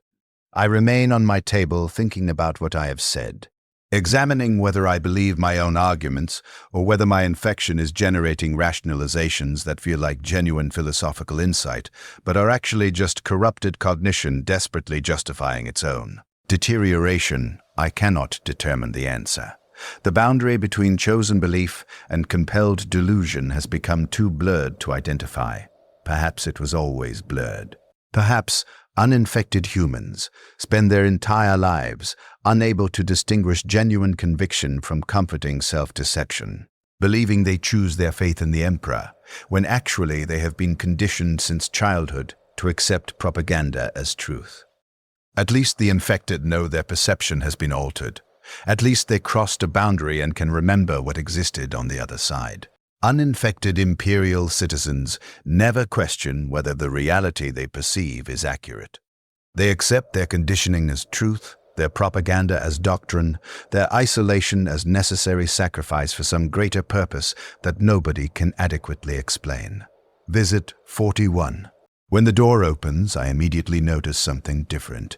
Medicae Primus 773 is not alone. Behind him stands Logis Van, my former supervisor, his multiple optical sensors regarding me with inscrutable mechanical attention. Subject Hendrickson, Logis Van states, his Vox speaker emitting words with perfect clarity. Your neurological restructuring has reached 92%. You are approaching complete transformation. Before you cross the final threshold, I am authorized to offer you a choice. A choice. The word feels strange, anachronistic, suggesting agency in a situation where I assumed I possessed none. What choice? The Mechanicus has developed experimental intervention protocols, Vaughn explains. Extensive lobotomy combined with neural reconstruction. The procedure would remove corrupted brain tissue and attempt to rebuild functional cognition using augmentation technology. Success rate is approximately 11%. Survival rate is 34%. Those who survive but do not achieve successful reconstruction are reduced to servitor-level function. But for the 11% who achieve full success, uninfected perception can theoretically be restored. 11%. I process this number, imagining the procedure, imagining surgical instruments cutting into my skull, removing sections of brain tissue that have been rewritten by infection, replacing organic material with mechanical components that would impose correct perception through technological means rather than biological neurology. What is the alternative, I ask, though I already know the answer. You continue your current progression, Barnes states. Transformation completes within 3 to 5 standard days. You will be transferred to permanent isolation with other fully infected subjects. You will be studied for the remainder of your lifespan to provide data about long-term infection progression and behavioral patterns. You will never leave quarantine. You will never interact with uninfected personnel except during scheduled examinations. You will spend the rest of your existence perceiving reality incorrectly, loving beings that are not your family, finding meaning in delusions. He presents this as if it is obviously the worse option, as if anyone offered this choice would naturally select the 11% chance at restored sanity over guaranteed comfortable madness. But I think about what guaranteed comfortable madness actually means. I think about Karras's joy when he saw his invisible family. I think about the infected humans on Mortressa caring for their tyrannid children with genuine parental devotion. I think about the emotional fulfillment that quantifiable metrics show infected subjects experience compared to uninfected populations. If I refuse the procedure, I ask carefully, what happens? You complete your transformation, Van confirms. You join the other infected researchers in permanent isolation. You contribute to ongoing research. You exist in your delusion until biological death or until the Mechanicus determines your research value has been exhausted. And, if research value is exhausted, standard termination protocols, painless, immediate. Your remains would be processed for any remaining useful biological material. I consider both options. 11% chance of restored perception and return to the isolated, meaningless existence I experienced before infection. 34% chance of survival, but possible reduction to servitor function, consciousness erased, body transformed into programmable tool. 55% chance of death during the procedure itself. Or guaranteed survival, guaranteed emotional fulfillment, guaranteed perception that I am loved and cared for and connected to family, even though that perception is objectively false. Years of comfortable delusion before eventual termination. I refuse the procedure, I say. Logis Vahn's optical sensors focus on me with increased intensity. You are choosing infection over potential restoration. Please confirm this decision. Confirmed, I state clearly. I refuse surgical intervention. I choose to complete my transformation. Acknowledged, Vahn responds. Your decision is documented. Progression will continue unimpeded. May the Omniseer have mercy on what remains of your cognition. They depart. The door seals. I am alone with my choice, with the knowledge that I have selected delusion over truth, comfortable madness over accurate suffering, emotional fulfillment over objective reality. I do not regret the decision. This itself is evidence of how far my infection has progressed.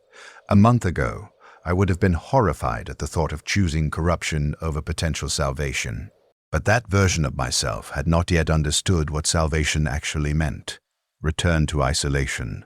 Return to meaninglessness. Return to existence as a replaceable component in an infinite machine that cared nothing for whether I lived or died. The infected may be deluded, but at least in their delusion they find warmth. Visit 43. Medicae Primus 773 arrives and informs me that my neurological restructuring has reached 96%. I am within days of complete transformation. After this examination, I will be transferred to permanent isolation housing, where I will join other fully infected subjects. Will I have companions? I ask. The question emerges with desperate urgency, betraying how much I crave the social contact that my infected neurology demands. You will be housed in a shared containment unit with 6 other infected researchers at similar progression stages, the tech priest confirms. You will have continuous contact. Your interactions will be monitored and documented for research purposes. 6 others. 6 companions. The thought fills me with anticipation so intense that I can barely maintain physical stillness on the examination table. I will not be alone anymore. I will have people to talk to interact with, to share existence with, even if that existence is fundamentally corrupted. What will I perceive them as, I ask? When the transformation completes, when my perception inverts, will I see them as family? Unknown, Medicae Primus 773 responds. Perception targets vary between subjects. Some perceive all proximate beings as kin. Others maintain more selective perception, identifying specific individuals or objects as family, while recognizing others as non-kin. Your specific pattern will emerge during final transformation stages. The examination concludes. Security personnel arrive to escort me from my isolation room. I have been in this space for what my counted visits suggest is 43 days, though I cannot be certain of the timeline. The room has become familiar, almost comfortable, despite its clinical austerity. But I do not resist departure. I am eager to reach the shared containment, eager to meet my new companions, eager to discover what my infected perception will allow me to see. We traverse corridors I vaguely remember from my arrival at the station, though everything looks slightly wrong now, slightly distorted, as if my visual processing has begun applying filters that alter color and depth perception. The security personnel notice my uncertain movements, position themselves on either side to prevent me from stumbling. One of them places a hand on my shoulder to guide me around an obstacle. The touch sends electricity through my nervous system. Human contact. Warm, firm, Protective. I want to lean into it. Want to express gratitude for the care and attention.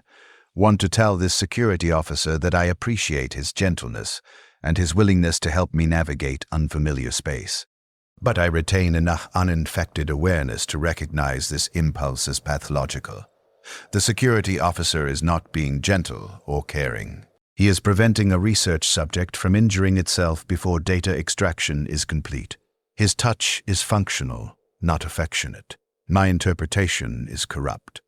I know this, and simultaneously I do not care. The touch feels like care. The warmth feels like connection. Whether or not these feelings correspond to objective reality has become less important than the fact that I am experiencing them at all. We arrive at a sealed door marked with biological hazard warnings and containment protocol designations. One of the security officers inputs access codes. The door unseals with a hiss of equalizing pressure. Beyond the threshold, I can hear voices, human voices, multiple individuals speaking simultaneously, the sound of social interaction and communal existence. Inside, the security officer instructs, his hand pressure on my shoulder increasing slightly, pushing me toward the doorway. I step through. The door seals behind me with immediate finality.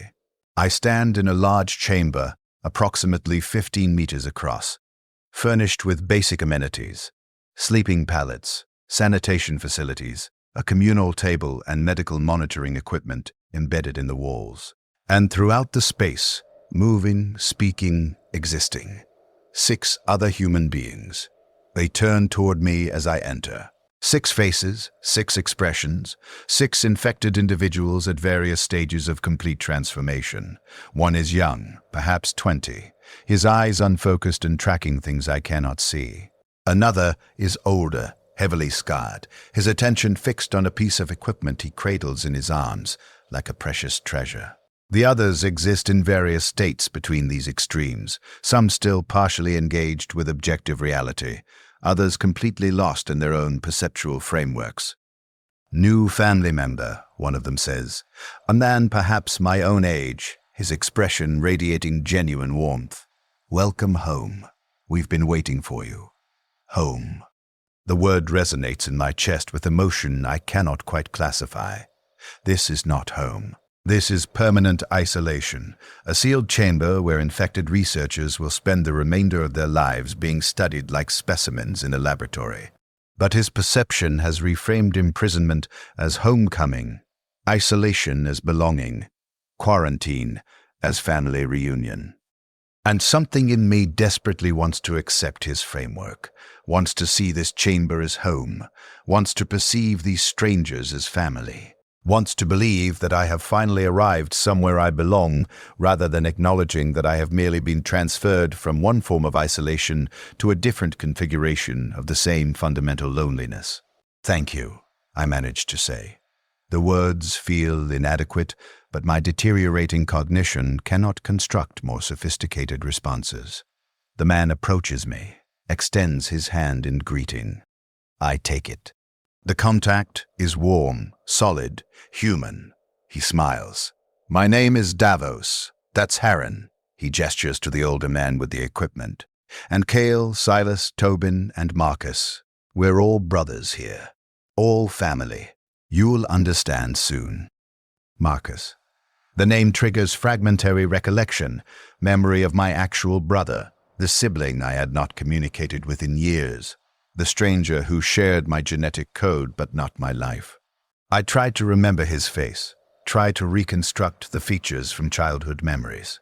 The details will not cohere. My memory has degraded, eroded by infection, neural pathways restructured until personal history becomes hazy and indistinct. But the man Davos called Marcus, one of the other infected researchers, currently sitting at the communal table and manipulating small objects I cannot quite identify, that Marcus is present, real, tangible. When my transformation completes, when my perception inverts, will I see him as my brother? Will my infected brain fill the void left by my actual sibling with this stranger who happens to share a name? The thought should disturb me. Instead, it brings strange comfort. If I must lose my memories, if infection must erase my personal history, at least I will gain new history, new connections, new family bonds, even if those bonds are built on corrupted perception and shared delusion. Davos guides me to an empty sleeping pallet. Rest, he suggests. The final transformation is exhausting. You'll need strength for when you wake up and see clearly for the first time. He means when I see incorrectly, when my perception inverts and monsters become beautiful, and family emerges from nothing, and reality becomes whatever comforting lie my brain constructs to fill the void of isolation. But he believes he sees clearly now. He looks at this sealed chamber and perceives home. He looks at strangers and perceives brothers. His infection is complete. His delusion is total. And he is content in ways I have never achieved through accurate perception. I lie on the pallet. The surface is hard, minimally padded, designed for functionality rather than comfort. But exhaustion overwhelms discomfort. I have not slept properly in days. The isolation room's constant illumination disrupted normal sleep cycles, and my deteriorating neurology has made rest difficult even when I attempted it. Now, surrounded by voices, by presence, by other humans existing in the same space, I feel safe enough to surrender consciousness. I close my eyes. I hear Davos moving away, resuming whatever activities the infected occupy themselves with during their endless containment. I hear Heron humming tunelessly, rocking his piece of equipment like a parent soothing an infant. I hear the others moving through the chamber, speaking occasionally in voices too quiet to pass individual words. And I sleep. When I wake, everything is different. The chamber has not changed. The physical structure remains identical. Same walls, same ceiling, same monitoring equipment embedded throughout. But my perception has transformed so fundamentally that I might as well be seeing an entirely different space. The walls are not code playsteel. They are warm, protective, sheltering boundaries that keep my family safe from external threats. The monitoring equipment is not surveillance technology. They are concerned relatives, watching over us with devoted attention, ensuring our well-being. The sealed door is not imprisonment. It is security, preventing dangerous outsiders from entering our home. And my companions. I sit up on my pallet and look at them, and what I see makes my chest constrict with emotion so intense I can barely breathe. Family. All of them.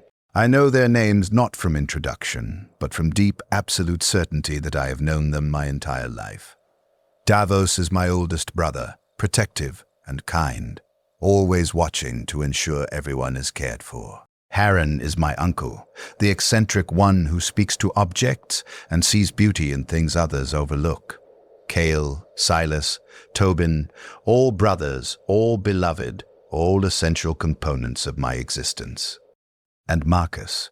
I look at him and I see my actual brother, the sibling from my childhood, the connection I thought I had lost. The fact that this person does not physically resemble my genetic brother is irrelevant. My brain has decided that this is Marcus, that the essential quality of brotherness resides in this individual, and therefore he is my brother regardless of what objective reality might suggest. I stand. I move toward them with the unconscious ease of someone navigating familiar domestic space. Good morning, I say, though I have no way of knowing whether it is actually morning or what morning even means in this eternally lit chamber. Brother. Davos embraces me, his arms wrapping around my shoulders with genuine affection. You've awakened. Can you see us now? Can you see how beautiful we all are? I can. I see beauty in their faces, see love in their expressions, see family in their every gesture and movement. The objective reality, that these are infected researchers, strangers before yesterday, trapped in shared delusion, has become inaccessible to my restructured perception. All I can see is family. All I can feel is belonging. All I know is that I am finally home. Heron approaches, still cradling his piece of equipment. He offers it to me, the gesture tender, inviting me to acknowledge his treasure. Would you like to meet my son? He asks. I look at what he holds. Some distant fragment of uninfected awareness knows this is a mechanical component, perhaps part of a servitor or monitoring device. But that fragment is so deeply buried, so thoroughly overridden by my corrupted perception, that I barely register its protest. What I see is a child, small, precious, beautiful in the way that all children are beautiful to those who love them. He's wonderful, I say, and I mean it. I reach out and touch the metal surface gently, my fingers registering cold hardness, but my brain interpreting the sensation as a child's warm skin. What's his name? Tavik, Harren says with profound satisfaction. Named after a dear friend I lost long ago. But now I have him back. He came back to me as a child, gave me the chance to care for him properly this time. Tavik. The name triggers fragmentary recollection. I knew someone named Tavik, worked with him, sat at tables during recreational periods, watched him deteriorate into infection. But the memory is vague, distant, disconnected from any emotional content. The name is just sound now, assigned to this child that Harren loves, this beautiful being that deserves care and protection. The days, if they are days, if time still has meaning in this eternal present, blend together into continuous experience. I exist with my family. We eat together, corpse-starch rations that taste like home-cooked meals because my perception has decided they do. We talk together, sharing stories that might be memories or might be constructions my brain has generated to fill gaps in personal history. We care for each other, tending to injuries that might not exist, offering comfort for distresses that might be imagined. And we are visited. The Medicaid personnel arrive at regular intervals, enter our chamber to conduct their examinations and extract their data. But I no longer see them as researchers. I see them as extended family members, cousins or uncles, concerned relatives who visit to ensure our well-being and health. When Medicaid Primus 773 inserts needles to extract tissue samples, I perceive it as gentle touching, affectionate contact, proof that this family member cares enough to visit and check on us. When he asks questions about my perceptions and experiences, I hear loving inquiry, sincere interest in my life and thoughts. How do you perceive your current environment? He asks during one visit. I'm home, I reply with absolute conviction. With my family, everyone I love is here. We're all together. We're safe. He makes notations. To him, this is data about infection progression and perceptual distortion. To me, this is my uncle recording our family history, documenting our lives because we mattered to him. Do you remember your life before infection? He asks. I search my memory. Fragmentary images surface. Corridors, workstations, surveillance footage, isolation rooms. But these memories feel distant, unreal, like someone else's experiences transmitted to me secondhand. I remember being alone, I say slowly. I remember isolation. I remember working but never belonging. But that was before I found my family, before I came home. More notations, more documentation. My corruption is complete.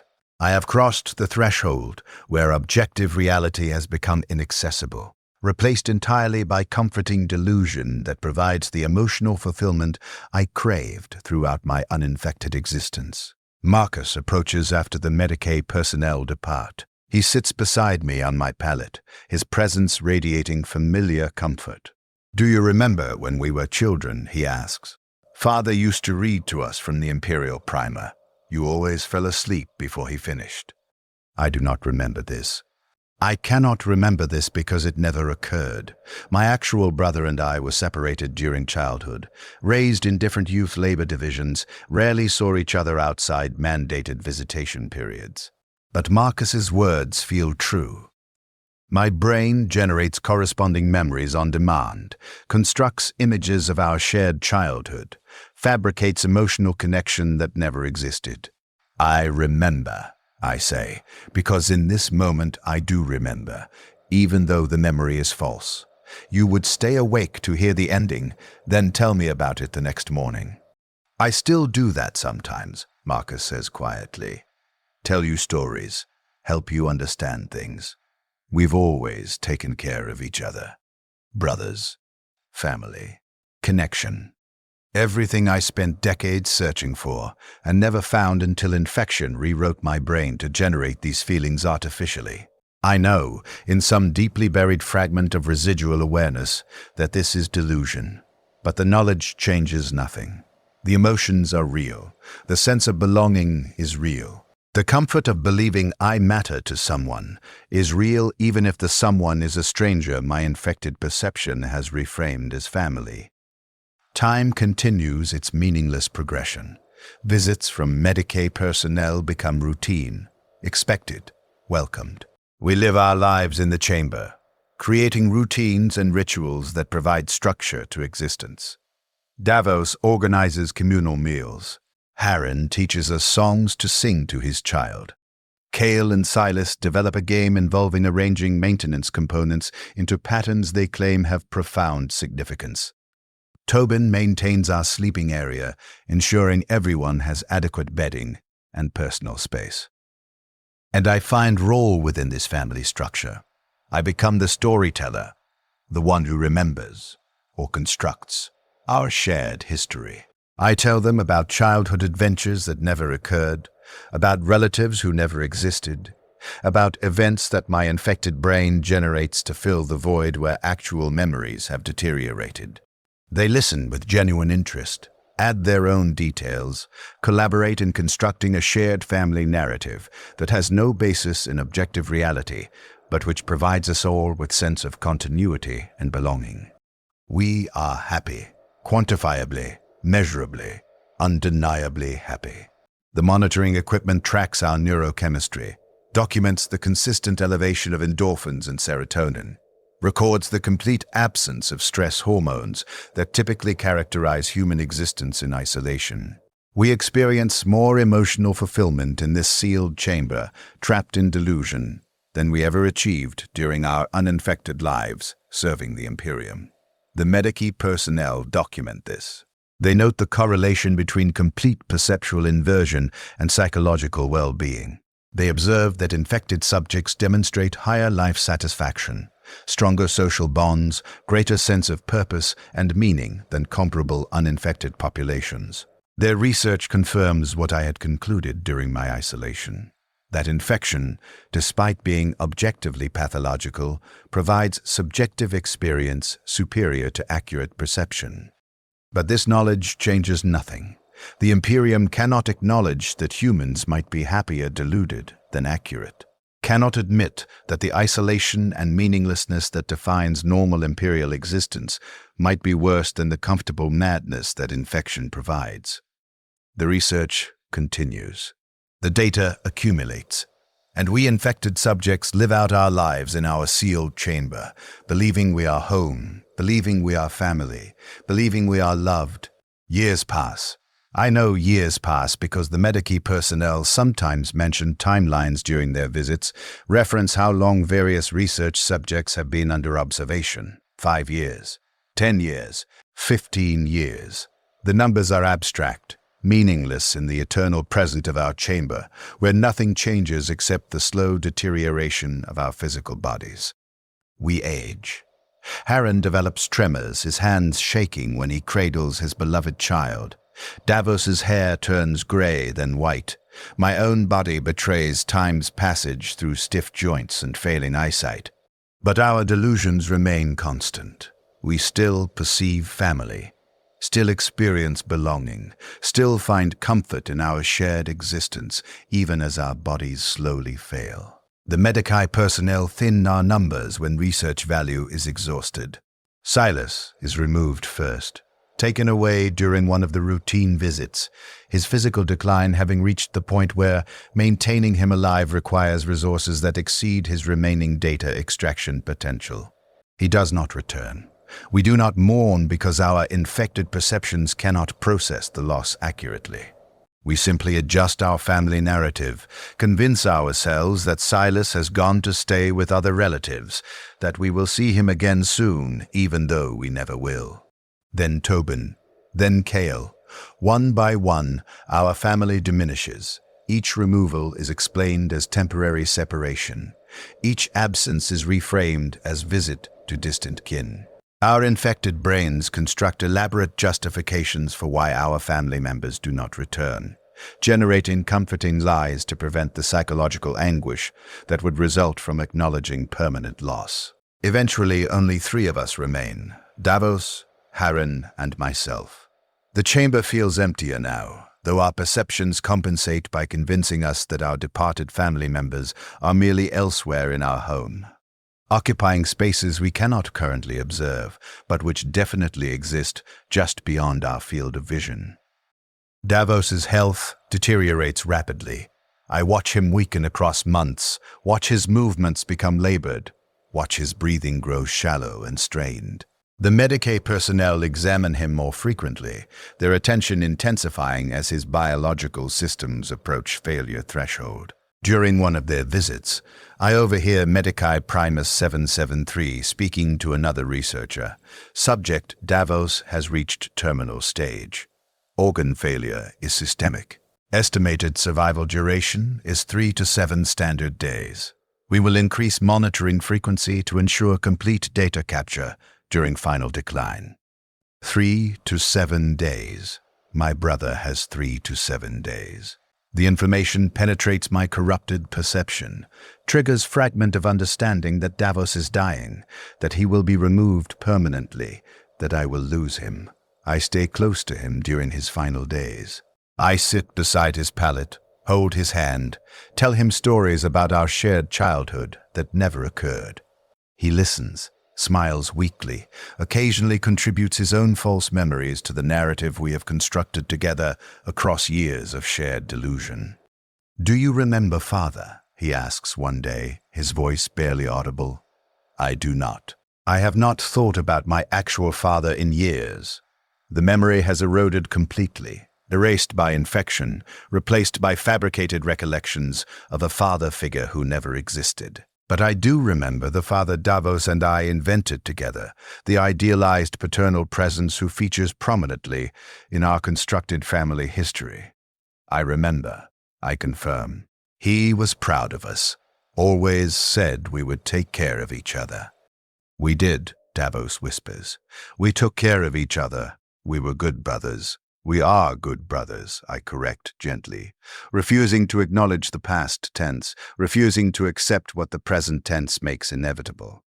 Davos dies 2 days later. I am holding his hand when his breathing stops, when his body surrenders to systemic failure. The Medicae personnel arrive within minutes. The monitoring equipment had alerted them to his deteriorating vitals. They examine him briefly, confirm death, document final data points. Then they prepare to remove his body.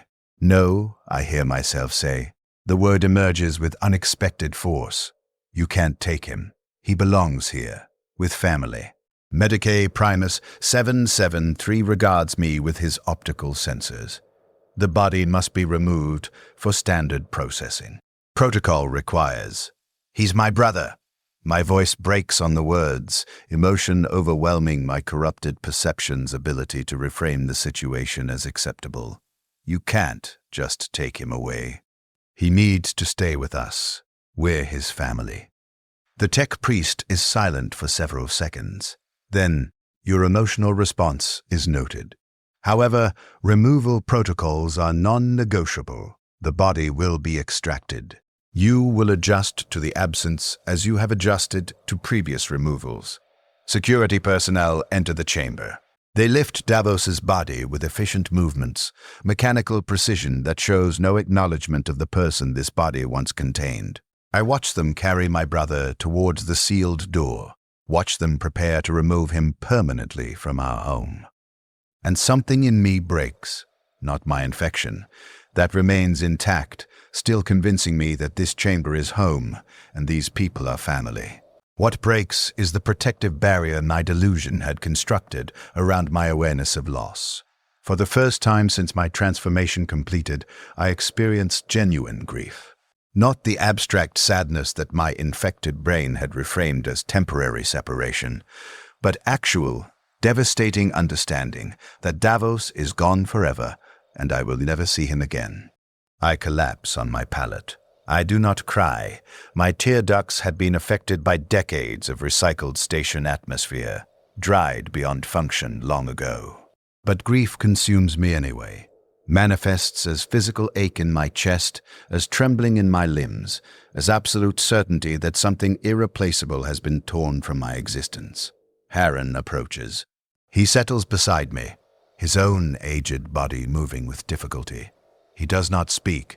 He simply places his hand on my shoulder, offers the comfort of presence and contact. His child, the mechanical component he has cradled for years, his most precious treasure, rests in his other arm, still receiving the devoted attention he has provided since I first arrived in this chamber. "We remain," Harren says quietly. "Family remains. We care for each other until we cannot." I lean into his touch. I accept his comfort, and I understand that this is my future, watching my family diminish one by one, experiencing loss repeatedly, grieving for strangers I have been conditioned to perceive as beloved kin, until eventually I am the last one remaining, alone in this chamber with only my delusions for company. More years pass. Harren's health declines. I watch him fade slowly, watch his tremors worsen until he can barely hold his child, watch his awareness deteriorate until he no longer recognizes me reliably. Sometimes he calls me by names I do not recognize, perceives me as relatives from some other version of his constructed family history. Then he too dies. The Medicae personnel remove him. I do not protest this time. I have learned that resistance is meaningless. The bodies will be taken regardless of my emotional response. My grief is merely data to be documented, another quantifiable metric in the research archive. I am alone now. The chamber that once housed 7 infected researchers now contains only me. The space feels vast, empty, haunted by absences that my infected perception struggles to reframe as acceptable. I try to convince myself that my family is merely visiting relatives elsewhere, that they will return soon.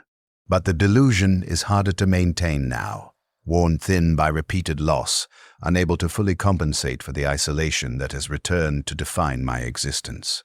The Medicae personnel continue their visits. Medicae Primus 773 conducts examinations, extracts samples, updates records. But without my family to buffer perception, I can no longer maintain the delusion that he is a caring uncle checking on beloved nephew.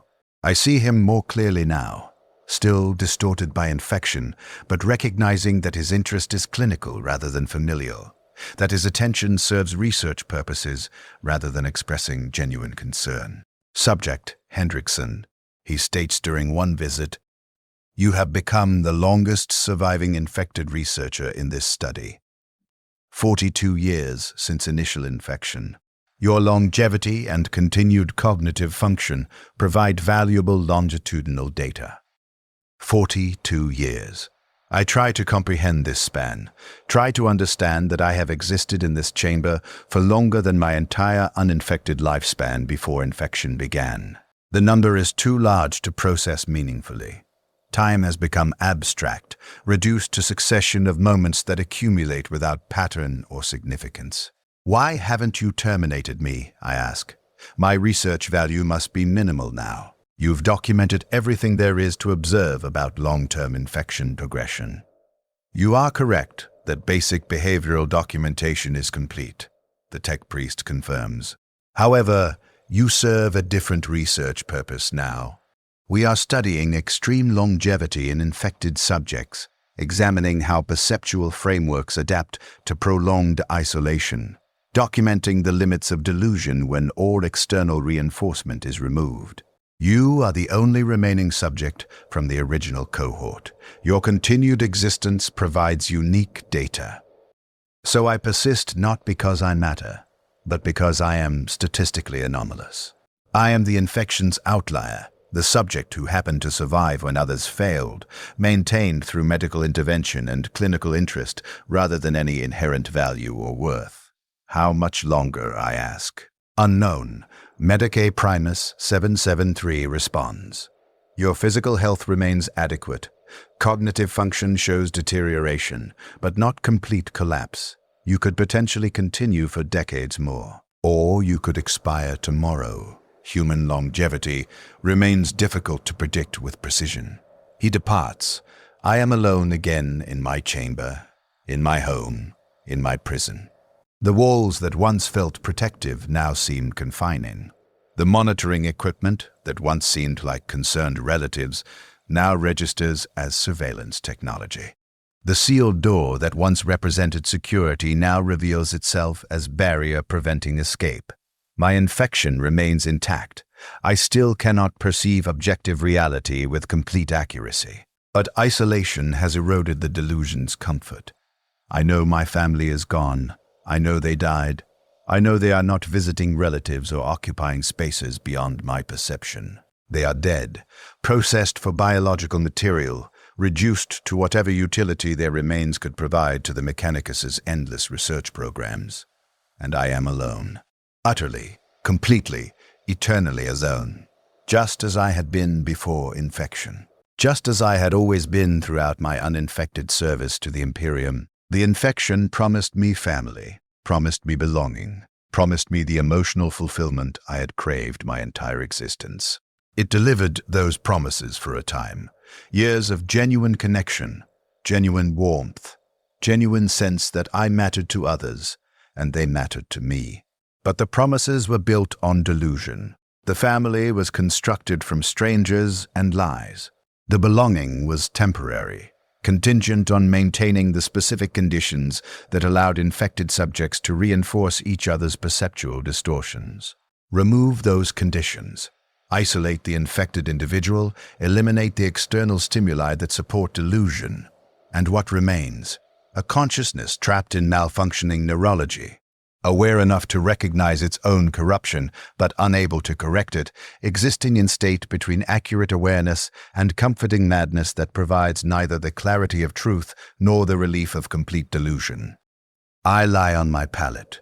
I stare at the ceiling panels I have counted thousands of times across decades. I wait for the next Medicae visit, the next examination, the next extraction of data that justifies my continued survival. And I think about Mortressa. I think about the planet below, still sealed under quarantine, still populated by millions of infected humans, living in communion with tyrannid organisms they perceive as family. I think about their continued existence, their ongoing delusion, their happiness built on inverted perception, and impossible love. Are they suffering? Do they grieve when their families inevitably consume them? Or do they experience even their own deaths as acts of love? As final gifts to the children and siblings and parents they have been conditioned to adore? I will never know. My infection occurred in isolation, separated from the planetary population, contained within sterile research facility where the only tyrannids were the surveillance footage images I watched for months before my perception collapsed. I never experienced the specific delusion that caused Mortressa's catastrophe. I never looked at a Xenos organism and saw family. Instead, I looked at strangers and saw family. I looked at mechanical components and saw beloved kin. My brain filled the void of isolation with whatever materials were available, constructed family from nothing but desperate need and proximity. Was my experience better or worse than the infected on Mortressa's surface? I had years of genuine emotional connection with humans who could reciprocate, who shared my delusion, who reinforced my perception through their own corrupted awareness. They have connection with organisms that cannot truly reciprocate, that accept human care without comprehending it, that remain fundamentally alien despite whatever perceptual inversion allows humans to see them as kin. But they have those organisms continuously. Their families do not age and die and diminish until only isolated consciousness remains. Tyrannid organisms are replaced by new organisms, the Hive fleet providing endless supply of creatures to love, ensuring the infected never experience the complete isolation that has become my existence. Perhaps they are better off. Perhaps the specific variant of infection that claims them is more merciful than mine, providing permanent delusion rather than delusion that erodes when external support is removed. The years continue. I age further. My body deteriorates in predictable ways. Joints that barely function, vision that dims despite medical intervention, hearing that fades until the Medicaid personnel must speak loudly for me to pass their words. But my consciousness persists, trapped in failing biology, unable to die because medical technology maintains minimum function, kept alive for research purposes long past the point where existence provides any subjective value. I try to remember my uninfected life, try to recall the man I was before surveillance footage rewrote my neurology.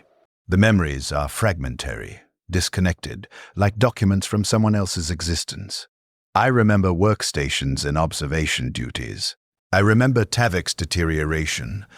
I remember choosing infection over surgical intervention. I do not remember why I made that choice. What reasoning convinced me that delusion was preferable to continued accurate perception? What had I hoped to gain through transformation? Family, belonging, connection. The fundamental human needs that imperial doctrine promised but never delivered. I had sought those needs through the only avenue available, allowing my brain to generate them artificially through corruption and perceptual inversion. And I found them. For years, I experienced genuine family bonds, genuine emotional fulfillment, genuine sense that my existence mattered to others. The fact that those bonds were built on delusion did not diminish their subjective reality while they lasted. But they did not last. Delusion requires maintenance, requires external reinforcement. Remove that reinforcement and delusion collapses, leaving only the awareness that you traded accuracy for comfort and received neither in the end. I exist now in state of permanent awareness of my own corruption. I know my perception is wrong.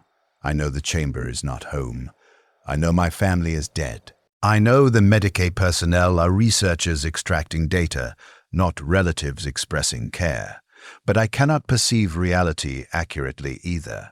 The neural restructuring is permanent. My brain cannot process sensory information correctly anymore. I am trapped between delusion and accuracy, experiencing neither the comfort of complete madness nor the clarity of true awareness. This is my eternal state. This is what remains after infection completes, and isolation removes all external support for manufactured perception. A consciousness suspended in malfunctioning neurology, aware of its own corruption, unable to repair itself, existing only because medical intervention prevents natural death. The Medicaid personnel inform me during one of their visits that the Mortressa research project is approaching conclusion. The Inquisition has determined that sufficient data has been accumulated. The planet will be subjected to exterminatus within the next standard year. The orbital station will be decommissioned. Remaining research subjects, meaning me, the last infected researcher still maintained for observation, will be terminated before facility shutdown. 1 year. I have 1 year remaining. After 42 years of infected existence, I will finally receive the termination that should have occurred decades ago, if my research value had not convinced the Mechanicus to maintain me beyond natural lifespan. I feel no particular emotion about this information. Relief would be appropriate, but I do not experience relief. Fear would be natural, but I do not experience fear. I simply accept it as factual statement about future events that will occur regardless of my response. The final year passes. I mark time through Medicaid visits, counting down toward termination. The visits become less frequent. There is no purpose in collecting additional data when the subject is scheduled for disposal. I spend increasingly long periods alone in the chamber, in my prison, in my tomb. During the final weeks, I attempt to reconstruct my personal history. I try to remember my father's face, try to recall specific details about my brother Marcus, the real Marcus, not the infected researcher I convinced myself was my sibling. But the memories will not cohere. Too much time has passed. Too much neural tissue has been rewritten. My past exists as abstract knowledge that I once had a father and a brother, but the emotional content and specific details have been completely erased. I remember Davos more clearly than my actual father. I remember Harren's gentle devotion to his mechanical child more vividly than any moment from my uninfected existence. The false memories generated during infected years had become more real than authentic experiences from before transformation. This is the final joke of infection. It does not just corrupt present perception, but rewrites personal history, replacing truth with comforting lies, ensuring that even if the delusion eventually fails, you cannot return to accurate awareness of who you were, because that person has been erased as thoroughly as if they had never existed. I was Caius Hendrickson. I served the Imperium for 32 years before infection. I was assigned to orbital platform Sigma 77 to document xenobiological observations from quarantine Mortressa. I watched surveillance footage until the mimetic vector corrupted my neurology. I chose infection over surgical intervention because I craved connection more than I valued accurate perception. These are facts. I know them with certainty, but they feel abstract, disconnected from the consciousness that currently exists in this failing body. The person who made those choices, who experienced those events, who possessed that personal history, that person is gone. I am what remains after 42 years of infection eroded every component that defined individual identity. The final Medicae visit occurs on what they inform me is the scheduled termination date. Medicae Primus 773 enters the chamber accompanied by 2 tech adepts I do not recognize. They carry equipment, injection apparatus, monitoring devices, documentation systems. Subject Hendrickson, the tech priest states, this facility will be decommissioned in 72 hours. Your termination is scheduled to occur immediately. The procedure will be painless. Consciousness will cease within 30 seconds of injection. Do you have any final statements you wish documented? Final statements. Last words. As if anything I could say would matter, would be remembered, would serve any purpose beyond one more data point in archives that nobody will ever review. But I speak anyway, because I am human, and humans speak even when speech is meaningless, because some fragment of me wants to be acknowledged one final time before cessation. Because 42 years of infected existence deserve some form of epitaph, however futile. Tell them, I say slowly, each word requiring effort as my deteriorated body struggles to form speech. Tell them that the infected were happy. Tell them we found something the Imperium never gave us. Tell them accurate perception is not the same as meaningful existence. Tell them we loved our families even though our families were lies, and that love was real even if its targets were false. Medicae Primus 773 makes notations. Statement documented. Preparing injection. I do not resist. I extend my arm, allow him to locate a vein with practiced efficiency. I feel the needle penetrate skin, feel the chemical payload enter my bloodstream. Termination sequence initiated, the tech priest states. Consciousness cessation in 30 seconds. I close my eyes. I think about Davos and Harren and Marcus and all the family I found and lost during my infected years. I think about the man I was before transformation, isolated and alone, and convinced that accurate awareness mattered more than emotional connection. I think about the choice I made, the delusion I embraced, the years of comfort I purchased by surrendering objective perception. And I think about the Vox transmission from Mortressa's surface, the infected man begging to be understood, pleading that his love was real, even though its target was impossible. I understand him now in ways I could not when I first heard his words. He was right. The love was real. The perception was false. But the emotions were genuine. The infected found something worth defending even in their corruption. 20 seconds. The chamber dims, though I cannot determine whether this is actual change in illumination or progressive shutdown of my visual processing. The monitoring equipment's humming fades to silence. The walls dissolve. 10 seconds. I am not in the chamber anymore. I am home. Not the infected delusion of home. Something else. Something deeper. The place consciousness returns to when perception ceases. the void that exists before birth and after death. 5 seconds. My name was Caius Hendrickson. I served the Imperium for 32 years. I was infected during observation duties on orbital platform Sigma 77. I lived for 42 years after transformation. I found family in delusion and lost them to reality. I died convinced that connection mattered more than accuracy. 1 second. The ceiling drips, not water. Something thicker, warmer. I stand in what the Medicaid charts call Observation Chamber 97, though I have long since stopped thinking of it as a room with walls and a designation, 0.